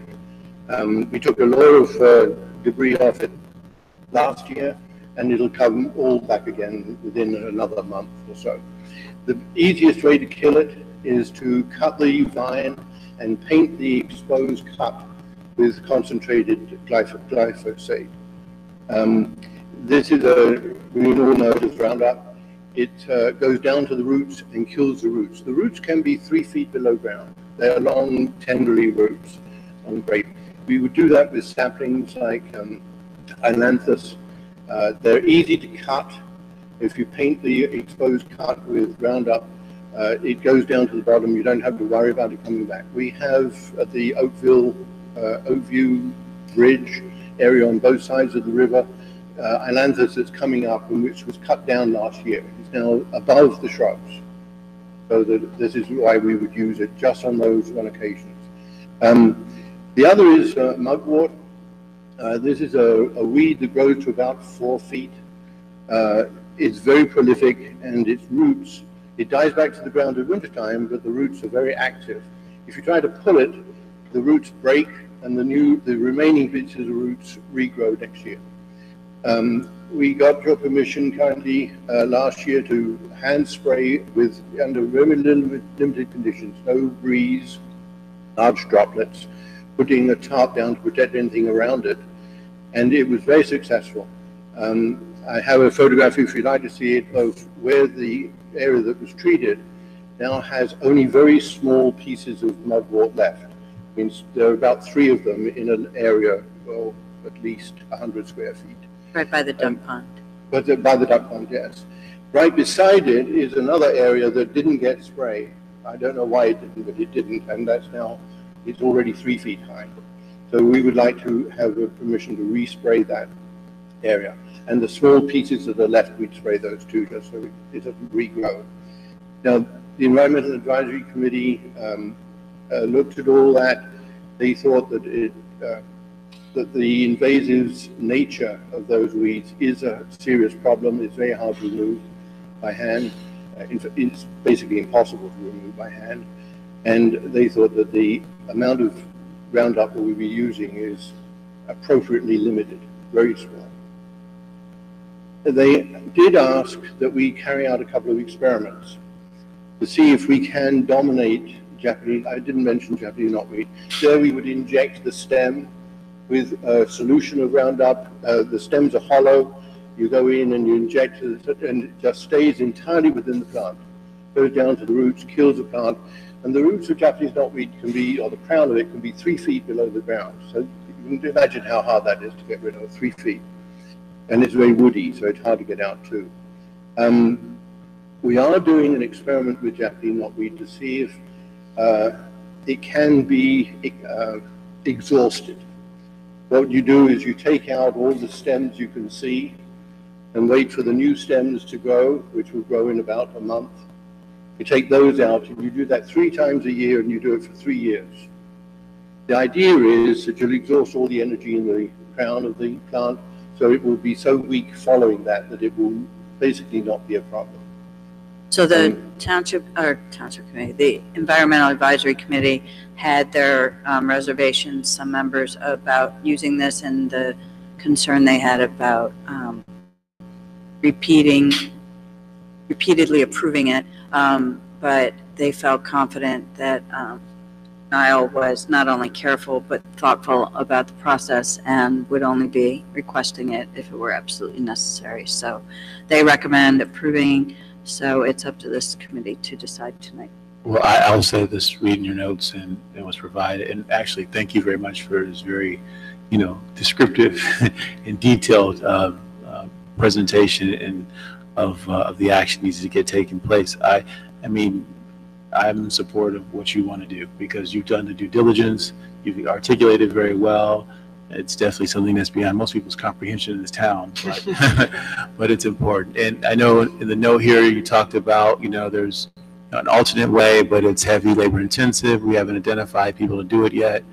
And at this point, I think, you're on the right course of action. So I'm in favor of this. Is there any other discussion on it? I think we need a motion. Yeah. So I'd like to make a motion that we approve the use of this by Mr. Niall and the Conservancy to take care of the weeds in the park. I'll second that. Any further discussion? Please call the roll. Ms. Adams? Yes. Mr. Daffis? Yes. Mr. Lundberg? Yes. Mr. McGehee? Yes. Mayor DeLuca? Yes, thank you. Thanks for coming out. Thank you. Okay, we're going to go back to item number 1 on the discussion item list, and that's the capital assessment from the joint meeting of Essex and Union counties. This is our sewage facility that is located in Elizabeth. We are one of 11 municipalities that are members of this. It is ours where we jointly own it with the other municipalities. and that means that we're jointly responsible for its upkeep, its operation. Currently, we pay $184 a year in a sewer fee. That covers that operation, our assessment to them, and other costs of making sure that our sewage is treated before it's released into the water. Every 3 to 4 years, the joint meeting comes up with a capital campaign. There is a proposal now for a $17.3 million upgrade, and I sent out information about what that would entail. It's just replacing filters and all types of equipment that run 24 hours a day, 365 days of the year. So these things do wear out, and it's absolutely critical that we keep up with the maintenance there. So that is one aspect, and that comes to about $86 for each account that we have. We have about 9,000 accounts, sewer accounts. The additional proposal is nearly $100 million, and that is to build a wall around the facility. When Sandy hit, the facility was breached, but it was the only sewer facility in the North Jersey area that continued to operate. It was close, but we didn't lose it. But it is surrounded by the Elizabeth River, the Arthur Kill, so it's really in a tough area. So the proposal is to build a wall around this, and then a pumping. 90% would be paid by the federal government, and 10% by us. So Maplewood's share of that would be about $447,000, which would be about $50 an account. So these are costs that are going to come up. What I'm basically alerting you to this, there are steps that we would have to take in August or September to move this process along. The good thing is that with both of these, we would be eligible to borrow money through the New Jersey Infrastructure Trust, which is a state-operated lending mechanism that we could, the infrastructure bank rather, so that we could borrow money at a good interest rate. There's also some waiving of the interest and the principal payments for 3 years. So what I would do is work with our CFO and our administrator to put this together, see how we could allow this to take place and spread the cost over a couple of years for our residents. Mr. Mayor, I'm in favor of it. I think a couple of things that the public should know is, one is that it's a wall, it's 3 pumping stations, and 90% of the costs will be paid back by FEMA. Also, we're getting more and more hurricane-type storms every year. And if climate change is real. It is real. And so it's not like just once every once in a while, it's every year, every 2 years, these major storms. And our town is very susceptible to flooding. I know that Mr. Dafford's home, there's a place by his home which is flooded. I've seen the pictures. It looks like a river. Even in Memorial Park, when we get a lot of water and winds, the trees this past February, we lost over 100 trees. So, I mean, the bottom line is that, we need to incur this cost to protect the homes of our residents, and I'm in favor of this. Aaron, how's the percentage for all the towns split? It's based on the Number of accounts? yes. Also, Mayor, did I read this correctly that we can only proceed forward if we have the guarantee from FEMA that they're going to come in at 90%? On the 99, on the wall, yes. On the first part, that's going to happen no matter what. Right, That's right. self-funding.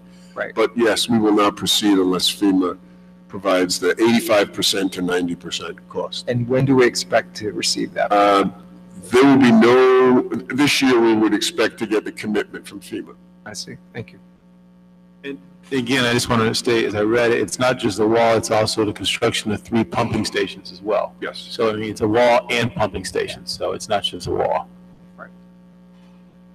Okay, so I will, we're going to be deciding this at the joint meeting in July, and I'll be working with our CFO and you, Ms. Viveros, to talk about this. And the next issue is medical marijuana. You all know that Governor Murphy is a proponent of expanding the medical marijuana program. He's done some things by executive order. The legislature is prepared now to vote to expand the amount of dispensaries throughout the state. We have been approached by a number of parties that are interested in coming into Maplewood to do medical marijuana. It is unclear at the moment the status of the adult use marijuana. I don't call it recreation, but the adult use recreation. But clearly the medical marijuana, I don't think there's any opposition that should sail through, I would guess, before, it's all going to be tied into the budget. So before the end of June, everything gets tied into the budget. So this means that if we're interested in pursuing this and possibly being a dispensary in the future for adult use marijuana, that it's timely now that we move forward. So I took our zoning ordinance and just added some sections dealing with medical marijuana alternative treatment center, and that's what they're being called, alternative treatment centers, and making them an eligible or permitted use rather in the highway business and in the pedestrian retail zone. The highway business zone is limited in Maplewood to the eastern border of Springfield Avenue, the western border of Springfield Avenue, and the western border of Milburn Avenue, down near the Audi dealership and O'Reilly's. As far as on Springfield, it's near the gas station, the across from Dunkin' Donuts. The rest of Springfield Avenue is pedestrian retail, and then it picks up highway business again when you get down to around the Quick Check and the Wawa.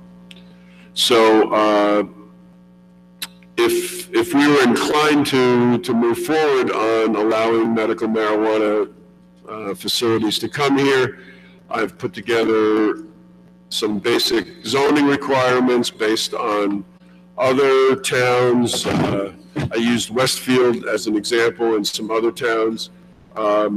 Just to give you, I guess, a couple of critical things is that the premise shall only be for the alternative treatment center, so you can't have another business there. You can't run this and sell candy or have a hookah lounge or whatever.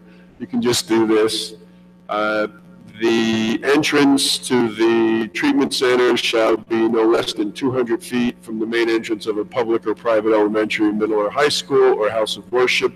That mimics our alcoholic beverage requirement that you can't be within 200 feet. And then just to make sure that I don't think it's going to happen, but we wouldn't have a proliferation of these. You have to be at least 1,000 feet from another, and that you limit the hours of operation 7 a.m. to 7 p.m. Monday through Saturday and 12 to 7 p.m. on Sunday. And that there would be, under the design performance standards, there'd be, just like a retail store, you'd have to have some type of loading requirement, a loading zone requirement, or loading space requirement rather, and that right now for retail, we have 1 space per 200 square feet of gross floor area. The difficulty, as I was thinking about these last 2 items of the loading zone and the parking, is in an existing building which may not have parking, it kind of puts them out of that possibility, because if it doesn't have parking, it's not going to have parking. So we might want to either take it out or just leave it in for a new building, and maybe Mr. Desiderio can advise us here, or to say that if it's adjacent or within 100 feet of a public parking lot, that meets that requirement, something like that. Mr. Desiderio, you had a chance to look at this. Do you have any comments? So the issue is if they cannot provide any off-street parking. Yeah, because clearly if they were building, if they took a lot and building, and we did a site plan, then we would require it. But if they were renting into an existing building, and that existing building doesn't have parking, then they're never going to be able to open up. Storefront already, we don't require, like we don't require parking if a store goes out and a new store comes in, we don't require parking. So why do you want to do it in this instance? I just wanted to cover it in case it was a new building. So maybe we don't. I would take it out. Okay. And did you have any other comments about any other? No, I was concerned about the issues of the elementary school, et cetera, but it's all covered. So this is, I'm sorry. Go ahead, I'm sorry. This is just for medical marijuana? Just medical. Is the intention to sort of transition to recreation or adult, whatever you want to call it, if and when it becomes legal on a state level? Is that why we're limiting? Because I don't really understand the limiting. We don't limit other doctors' offices or other treatment centers from being within a certain number of feet from a church or, and we're talking about a bar we might or alcohol, but this is medical marijuana. So are we looking at this as so that it can transition, or should it be a separate thing? I think we are, because if it switched the other way, I would not be in favor of that. I think there's a couple. I think there's community acceptance. It puts it in there, it makes it a little softer landing for folks. Yeah, okay. I don't get the religious institution part. It just mimics the bar. Yeah, no, I don't get that either. Okay. So I had a couple of things. I'm sorry, just one other thing. I do think I think in all likelihood, many of these medical providers are going to look to transition to do both. But I think it's so unclear as to what's going to be required for the adult use that we can only operate on medical stuff right now. Yeah. And I think that's smart, because you're right. I mean, if you're not going to convert from medical to this, then why are you doing it in the first place? Right. Let's be honest. But one of the things I did have a question about was the hours of operation. 7 a.m. is a little early for me. I'm just going to tweak a couple of things. I'm in favor of it, but I like to see it be 8 a.m. Instead of 7 a.m. That school starts around 8. Let's just, kind of. And I see that, and then also. What's the difference between 7 and 8, if I may ask? Well, kids are. I'm going to be real with you. I mean, you're going to get your gummies and have a little weed and be on the street while the kids are getting to school. I'd rather see it 8 a.m. Yeah, we got to remember though, and this is important for the public to hear this. We're talking about a dispensary, a medical dispensary, or an alternative treatment center. For now. Right, for now. But I mean, we don't even know if legalization is going to happen, and it looks like those discussions have really stalled at this point. But for now, let's say we were able to put this in 2 weeks, which is not going to happen. But let's say that we were, for purposes of this discussion, we're not talking about weed in a bag. We're talking about a medical product. So it is going to be like going to CVS and getting a medical product. And so I think the public needs to hear that, because there are very valid concerns about what we're talking about when we say this is a medical dispensary. I just wanted to add that in there. And totally fair, I'm still for 8 a.m.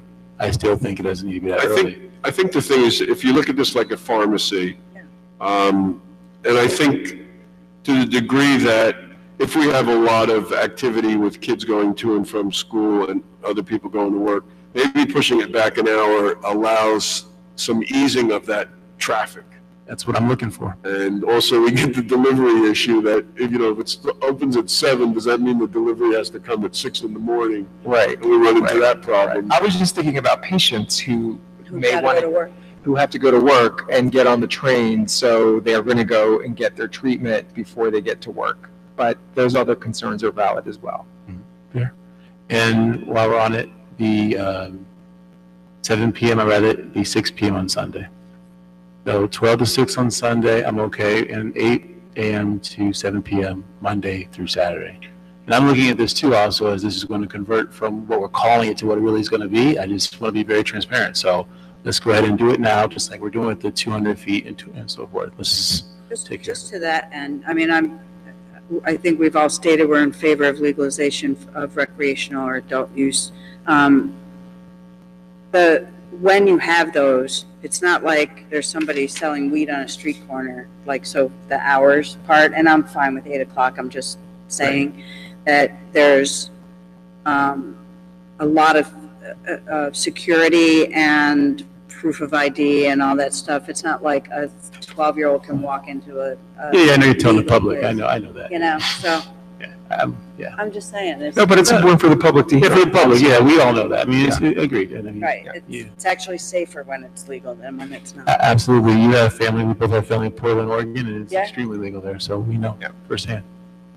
Okay, so we're talking about starting at 8 a.m. to 7 p.m. Monday through Saturday and 12 p.m. to 6 p.m. on Sunday. We're talking about taking the loading and parking requirements out. Yeah, I'm gonna change some language you have, Mayor, with regard to the hours. You say shall be. That's fine. It's gonna be not earlier than. That's fine. Okay. Do your legal thing. The one other thing that I would like to, in the definition, Mr. Desiderio, is somehow put in there that this is a retail store. Because when our building official determines a retail for retail, there's no issue of use, it's a continued use. But if somehow he thinks a retail is different than an alternative treatment center, then it goes to Sound like you're talking from experience a little bit. a little bit. Okay. I also want to add one other thing here that it's also important for the public to hear.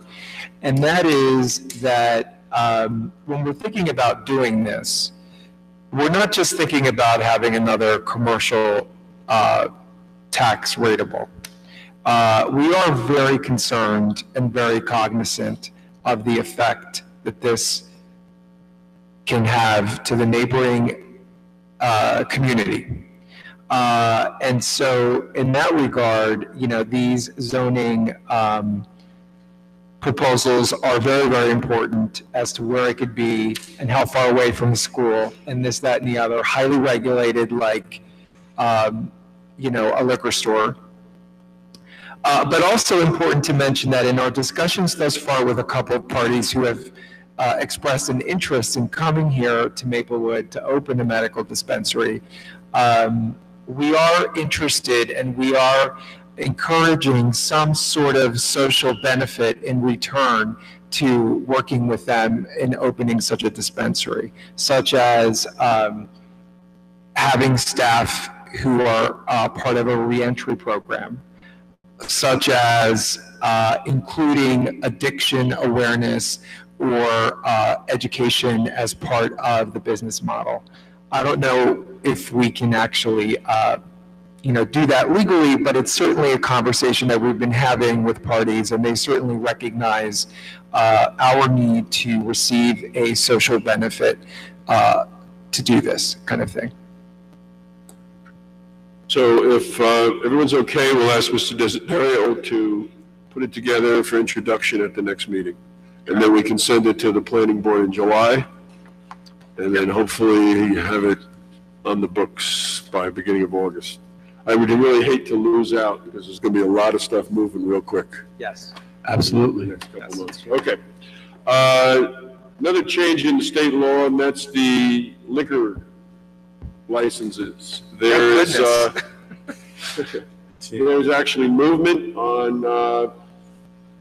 the Bertuccelli bill or set of bills that would allow restricted use of a restricted use license. There's two. There's an R1 that is a restricted resident license, which you can serve beer, wine, or mixed drink from a service bar and then deliver to a table. You can't go to the bar itself. And then there's an R2, which is to be able to sell wine and beer in the bottle or glass. I'm sorry, bottle or can. And then there's, as part of this also, is there's a tax credit for existing consumption licensees that they would be able to take over 5 years to make sure that they don't lose value in the liquor license they have. The square footage of the restaurant has to be between 1,500 and 6,000 square feet, and they have to maintain a full-service kitchen with a minimum square footage of 500 feet. Quite honestly, some of our restaurants would not be eligible for this because they're too small. But there are some that would be. A couple of diners and things like that might be suitable for this. So it really is an opportunity here to think more broadly. I know the downtown community has been pushing for this for a long time because of the restaurant trade.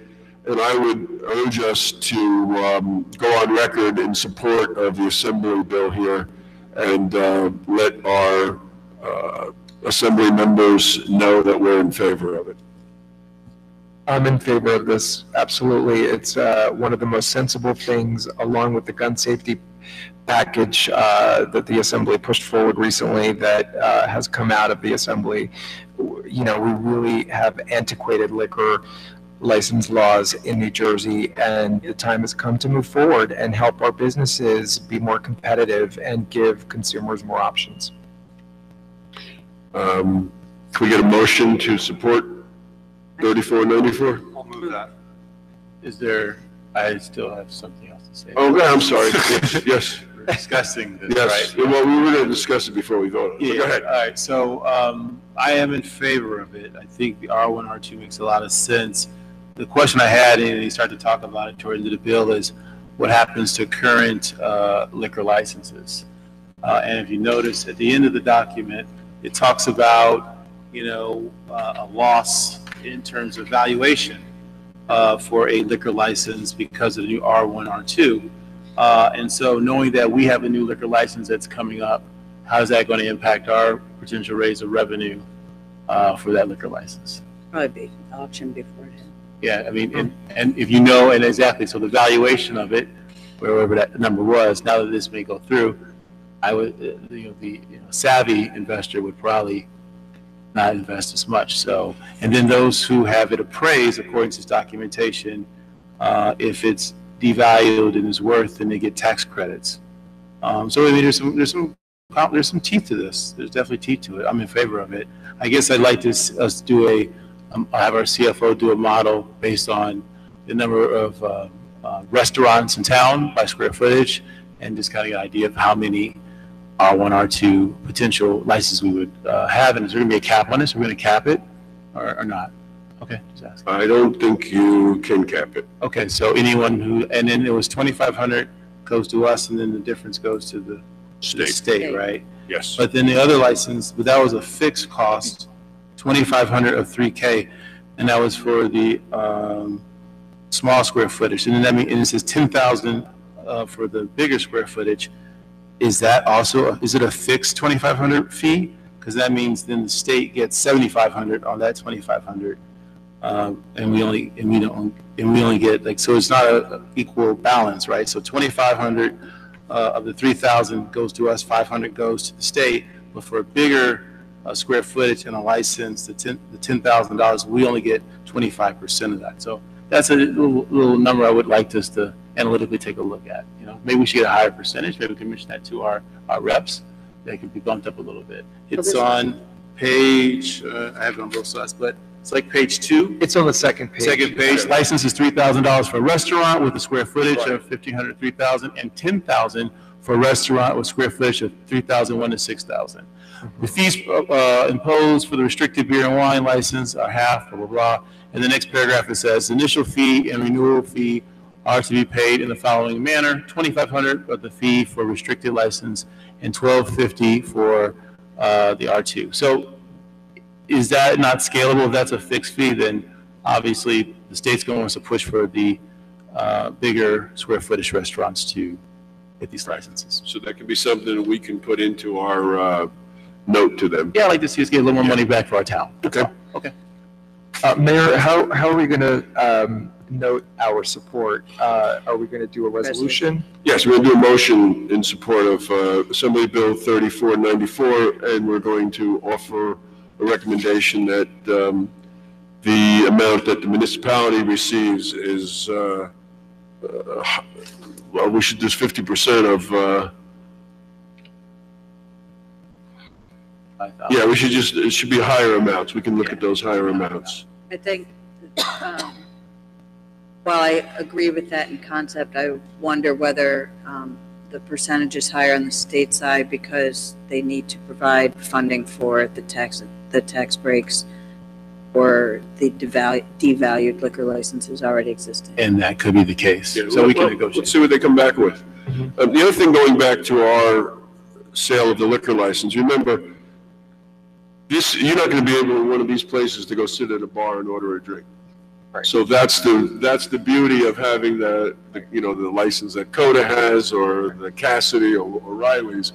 You can go in there and sit at a bar and order a drink. This is, you're going to have order food. You have to have it. Right. So that's a little. It's much more restricted, but while there was a significant barrier to entry before because of the way the law was, unless you had that kind of money, you couldn't get a liquor license. Certainly there will be some loss in value, and I think it's pretty interesting, and I really like the way that they've tried to address that with the tax credit. Mm-hmm. Okay, so we have a motion that's been moved and seconded. Please call the roll. Ms. Adams? Yes. Mr. Daffis? Yes. Mr. Limbrick? Yes. Mr. McGee? Yes. Mayor DeLuca? Yes, thank you. Okay, 104 Baker Street, we have the results of the rehabilitation study. Ms. Viveros? Yes, Mayor, we have the results, and the findings were that the water and sewer infrastructure, our delineated study area is about 50 years old and is in need of substantial maintenance and repair. And it is deemed and designated as an area in need of rehabilitation. So we'd like to enter into an agreement with the redeveloper. At this point, I think we're going to hold off on that. Okay. We need to have Mr. Desiderio first put a resolution together declaring this as an area in need of rehabilitation. And then we can do that at the next meeting. It's already done before planning board, right? Doesn't go before the planning board. Doesn't? No. Oh, It doesn't have to go before the planning board. So we need a resolution designating the site as an area in need of rehabilitation. And then what we need, Ms. Viveros, is we need another estimate from the planner as to the cost of preparing a rehabilitation plan.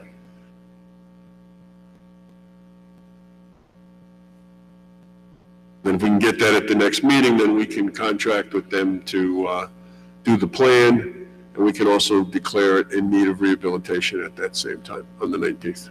Okay. So we don't need a motion tonight. The motion will be on the 19th. Okay. Yeah. Any questions about the report or anything? They're pretty straightforward. Okay, last item, dog run, Maple Crest Park, Mr. McGee. Yes, Mr. Mayor. So just to give you a construct, this came up from a couple of residents while I was working at Biketopia a couple Saturdays ago. Two owners, it was 3 residents and 2 dog owners were there. They were saying how, there's so many dogs in town, why don't we have a dog run? There's some unofficial dog runs in, certain parts of town. And so, I said, well, I'll bring it up as a discussion time with our colleagues. So I know I did some research, and we're over 800 dogs, registered licensed dogs in Maplewood. That's a 3-year high at this point. And as the residents and the population increases, I think the amount of dogs in town are increased. On my block alone, we have 7 dogs on my block. And I think, dogs, just like humans, need to have socialization. So it's just more of an exploratory conversation, not looking for any resolutions. Maybe we can kick this back to one of the committees. But the idea of maybe scoping out, and I sent a document that really outlines a very in-depth study by Ann Arbor, Michigan, how they put in several dog runs in their community.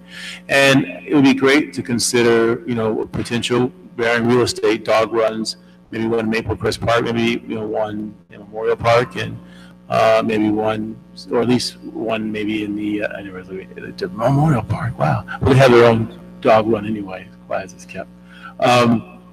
Maybe into Hart Park as well. But we should look for a place for a dog run. Not everyone likes to go up to the reservation. Yes, we know it's there.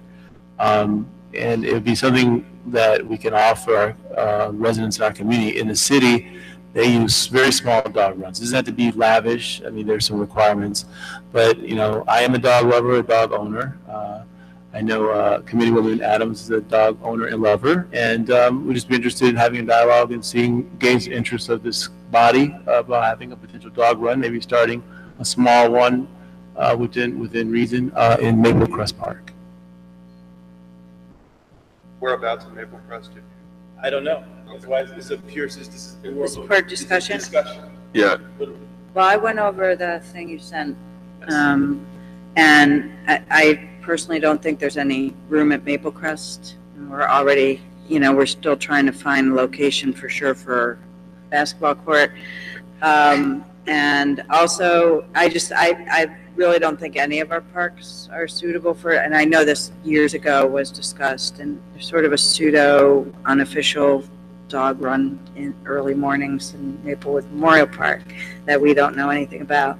But there's like in the requirements, there's a buffer of 50 to 200 feet from residential. There's half-acre minimum size. There's fencing. There's staffing.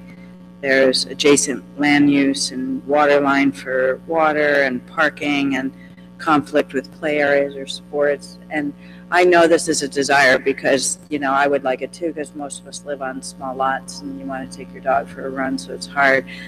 It's mitigated though by the one in the reservation where there's room. So if somebody could find space for it, I'd be in favor of it. I just don't know if I see it as being something. Totally fair. I know it's and this is like the Lexus of. Right. I looked at, there were some other ones. This is a 32-page document. It's very intense. We can. If I did the due diligence to find other place, then I can come back to the body. I just wanted to see if anyone was interested. It's just something, because I'm hearing it from owners, and one of my neighbors, he runs his dog in the morning, and they're everywhere. You go in the in the village on Springfield Ave, dogs are everywhere. We have over 800 dogs in this town. So, but thank you, Ms. Adams. Yeah. So one thing about the material you sent out is they discussed having a dog run before they discussed where it would be. And I think you need to decouple the idea of a dog run and the park, because I think you're going to quickly find that there's going to be objection to every park. I worked on the dog run in Memorial Park, where we tried to have a set-aside, fenced-in dog run. It was adjacent to the Crooked Brook behind the library there. It really wasn't an area which was being used much, but there was tremendous opposition to it, and we couldn't get it through the Township Committee. By the Historical Preservation Commission? No, it was just in general.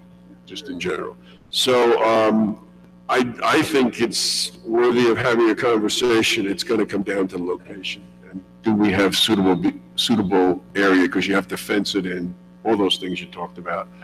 You have to really, has to be water. It has to have some sense of shade, so that, all that. So I think it's worth having a conversation. Maybe it's the Human Service, Recreation, Human Service and Health Committee to think about it, because you'll have some players there. And I think they're talking with Recreation, so that might work there. So I would think it should be a conversation, but we should give it to a committee to figure it out. Okay. Thank you, Mr. Mayor. Okay? Thank you. All right. Can we get a motion on the consent agenda? Mr. Mayor, I move adoption of all items on the consent agenda. Second. Please call the roll. Ms. Adams? Yes. Mr. Daffis? Yes. Mr. Lembert? Yes. Mr. McGehee? Yes. Mayor DeLuca? Yes, thank you. Is there anyone who would like to address the Township Committee? Seeing no one, we will move into administrative reports. Ms. Viveros. Thank you, Mayor. I'd like to say that we're going out to bid on rebidding tomorrow for transportation services. We didn't receive any bids the first go-around, so we're going to try once more before we could possibly negotiate with a vendor. And secondly, we're going to be going out to bid for snow plowing and hauling. It is a little early, but we didn't get any bids last year, so I think we're trying to do our due diligence and getting it out now. So this is for a private snow plowing? Exactly. And then we would give them a section of town to take care of? Correct. What was the transportation services for? For, mainly for recreation, for all the busing and camping trips and so forth. I mean, I know the Jitney does some stuff, but there's some trips, ski trips and so forth, so. Just on that, what happened was, we were getting buses every time we needed a trip, and then the amount tipped over the bidding requirement, so that's what we're doing now. Right. And we are going to go out soon for billing and ambulance services. That's going to be another bid coming forth.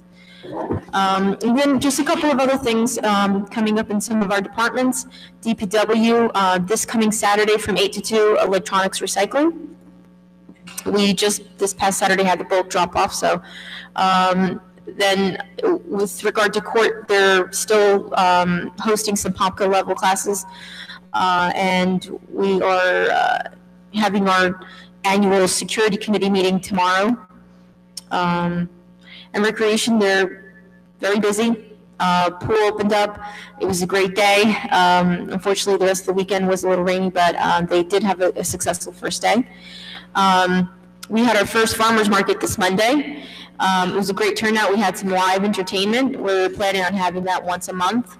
We've had some new vendors come forth, and we're excited to also introduce a spot for local merchants once a season. And I've gotten some increase from some local vendors about even coming in, just to be part of the market. So the word's getting out, and it really is a great location, and there's room to add. Looking forward to doing that and see how that works out this year. Ms. Averos. Sorry. Go ahead. Go ahead. Okay. So a couple of residents are definitely interested in working with you on the farmers market. They think it's good, but they want to take it from good to great. So I'll put you in touch with them. They have some ideas. They're very passionate about farmers markets. They understand that the way ours works is that they're here on Mondays and they're next town on Tuesdays, and they're kind of a caravan. They're interested in doing, enhancing that experience. So I'll put you in touch with them. I also spoke with Mend about their bus, their green bean bus. What's it called? The green bean. Green bean. Right? It's green bean. Yeah. It's a bus where they donate food. They were talking about They're nonprofit? Huh? Are they nonprofit?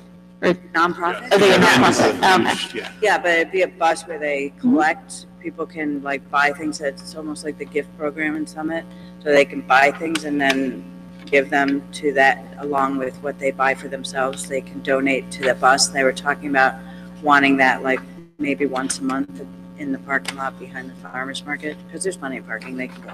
There is. The only thing is I do have other nonprofits coming in and out throughout the season. So as long as we coordinate dates, especially with the Springfield Avenue partnership, I've got about 6, up until I'd say beginning of August, we're rotating different merchants. So I want to make sure, and we get the Atlantic Health van twice a season. So as long as we coordinate dates, it should be fine.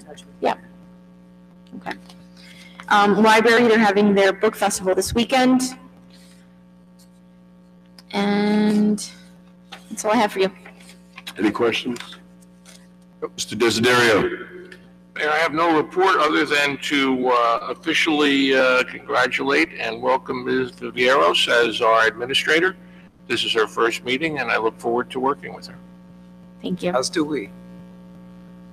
Ms. Fritzen. I have a few things, Mayor. Following reporting yesterday's election, that my results are unofficial, and Mr. Lembrick did pick up an interesting vote for District 6. Anyway, Mr. Lembrick and Ms. Adams, congratulations on Congratulations. being the successful victors yesterday.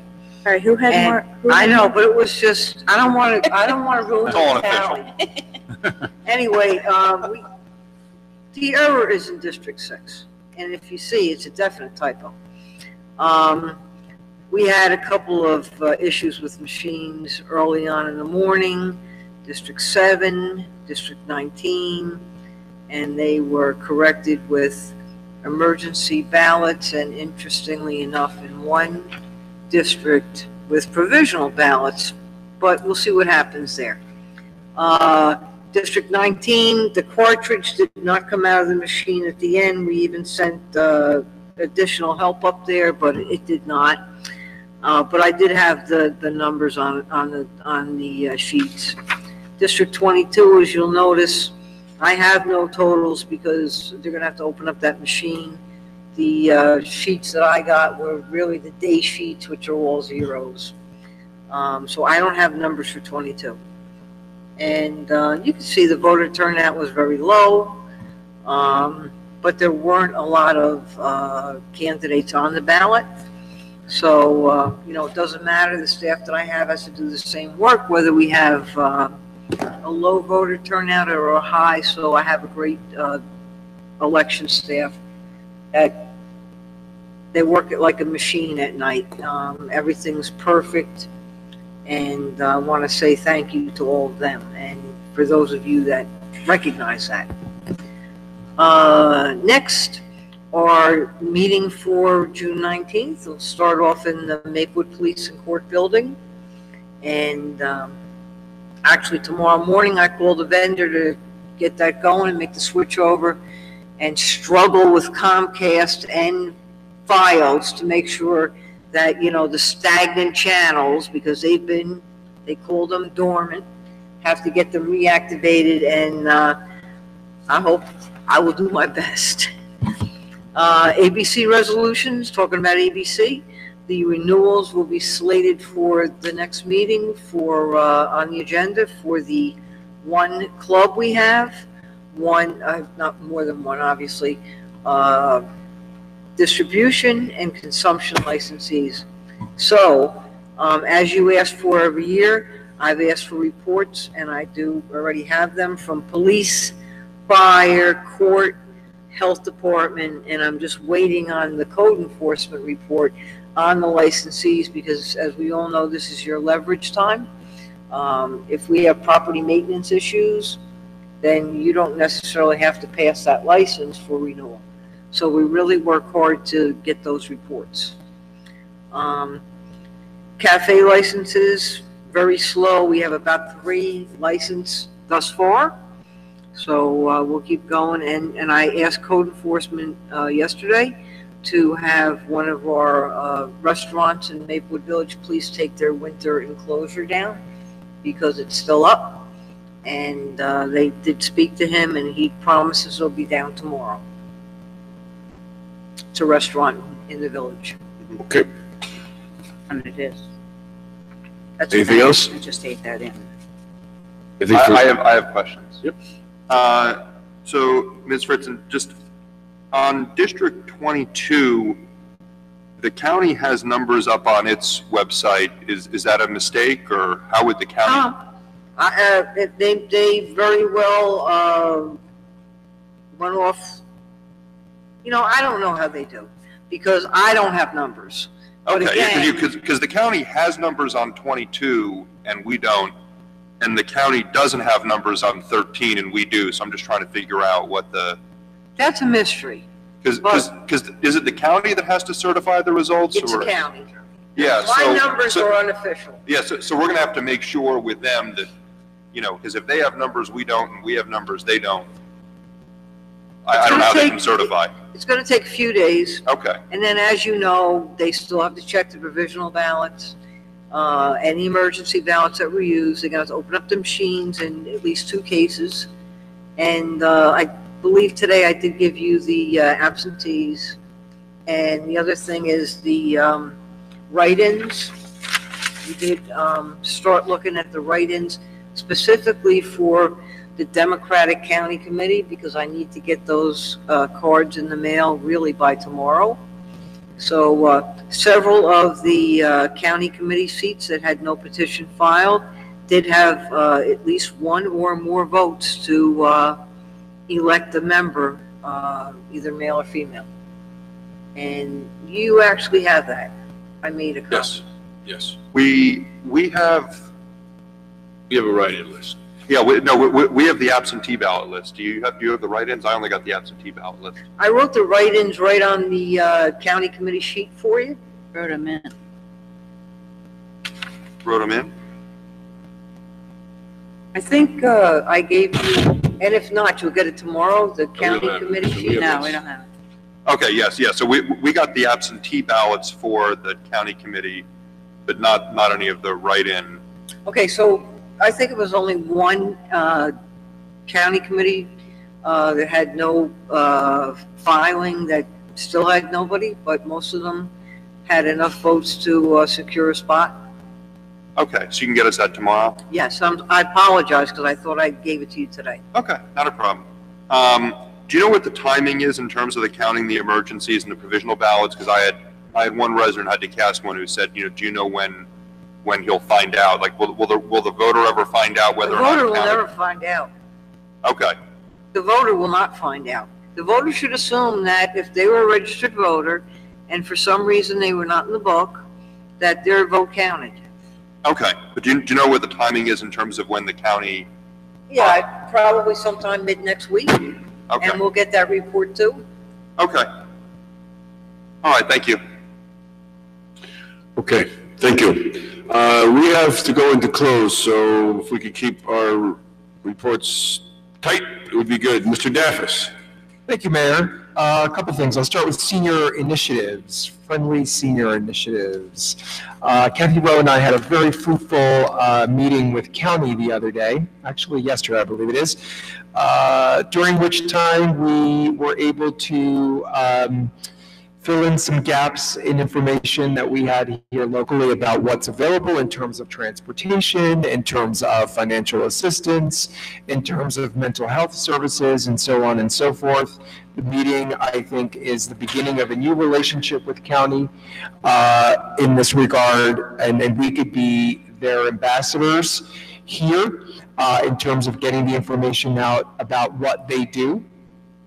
And they can help support us in return. And we have a fabulous new intern assigned to Kathy Rowe for the summer, who is going to put together a pretty comprehensive guide of all available resources.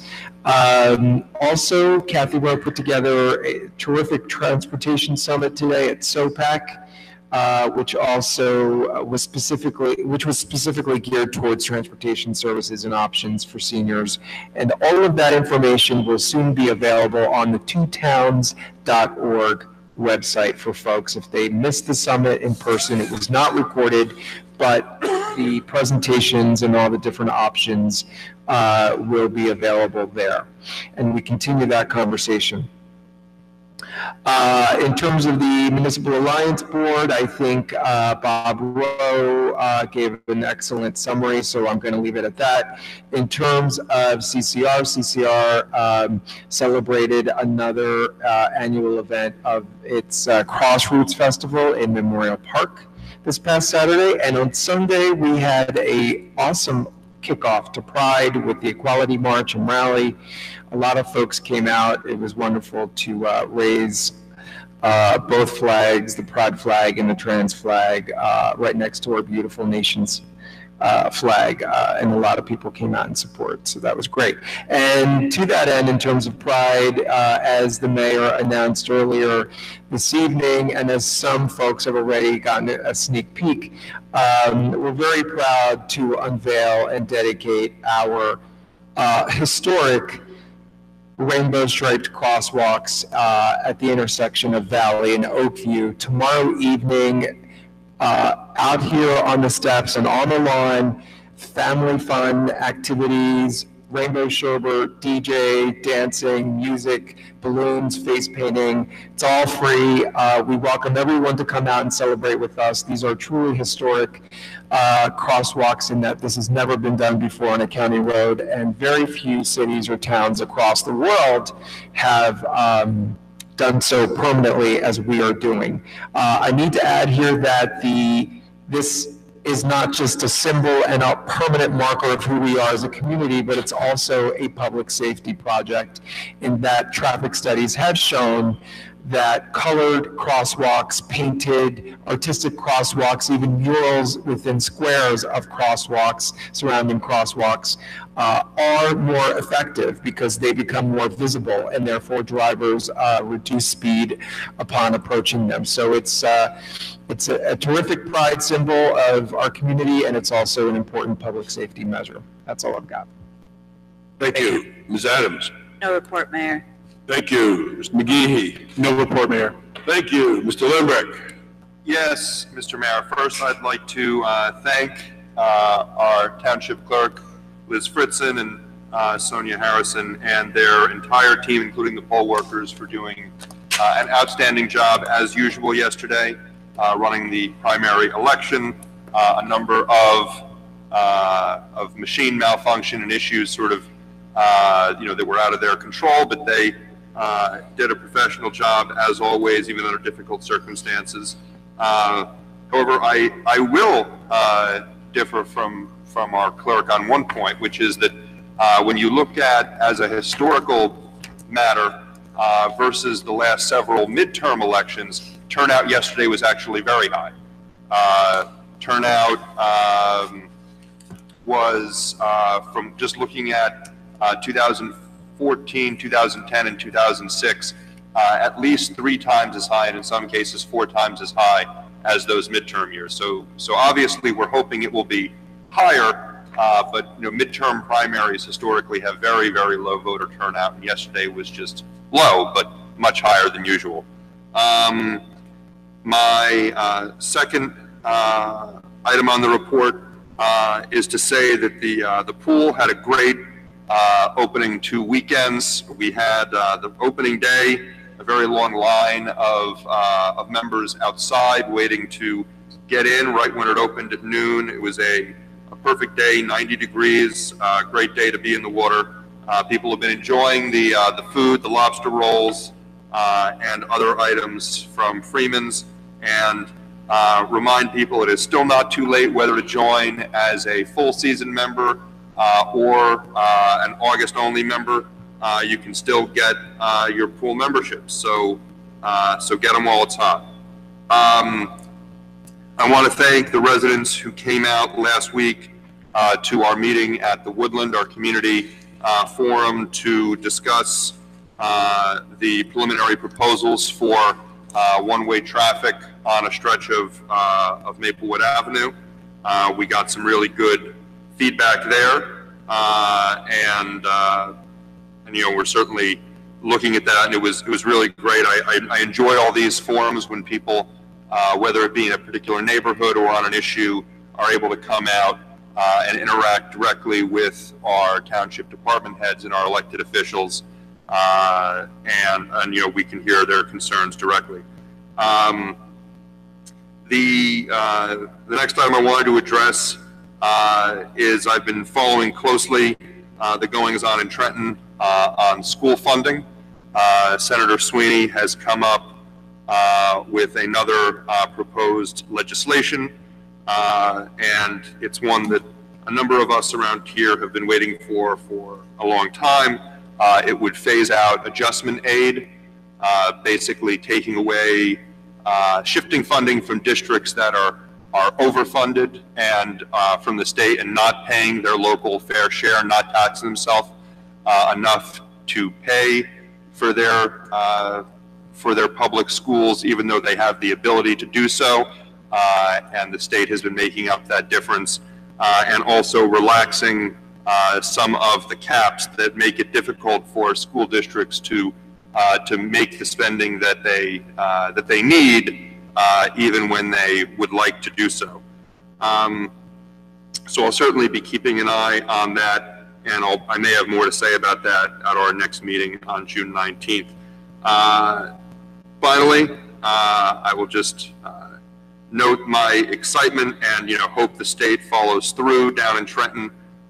Sports gambling, Delaware started yesterday, over $300,000 in the first day. I was in Atlantic City over this past weekend, and I can tell you a lot of folks down there are very excited, and I think this will be a great way to revitalize Atlantic City and also bring a lot of much needed revenue into state coffers, because people are out there betting anyway. This is a way for us to get revenue off of it. So I think in the same way that we're hoping for expansion of marijuana legalization, both for the public health benefits, but also for the public fiscal benefits, I'm confident that sports gambling, which should be up and running in the state in the next few days, if the legislature follows through and the governor signs, will be a real boost for New Jersey's economy, and especially down in Atlantic City where we really need it. That is my report, Mr. Mayor. Thank you. Just two items. First, I have office hours next Tuesday, June 12th, from 7 p.m. to 8 p.m. And second, I am honored to have been invited to the Kaufman Foundation's 2018 Mayor's Conference on Entrepreneurship, which brings together mayors from around the country and entrepreneurs, ecosystem builders, research and policy experts to discover ways to build and measure healthy entrepreneurial ecosystems. It's in Kansas City. They're paying for it, so I will be going there in mid-July. Barbecue. So we are going to adjourn here and going to close. So Ms. Fritzen, give us the reading, please. Whereas Section 8 of the Open Public Meetings Act, Chapter 231, Public Laws 1975, permits exclusion of the public from a meeting in certain circumstances, whereas this public body is the opinion that such circumstances presently exist. Now therefore be resolved by the Township Committee, Township of Maywood, in the County of Essex, State of New Jersey. The public shall be excluded from discussion upon any action upon the herein specified subject matter. The general nature of the subject matter discussed as follows: personnel. Interviews. Personnel. Interviews for the position of Assistant Township Administrator. It is anticipated at this time that the above stated subject matter will be made public. Need a motion? So moved. Second. Ms. Adams? Yes. Mr. Daffis? Yes. Mr. Lembrick? Yes. Mr. McGehee? Yes. Mayor DeLuca? Yes, thank you very much. We're going to adjourn here. We'll see you June 19th at the Police and Court Building on Springfield Avenue.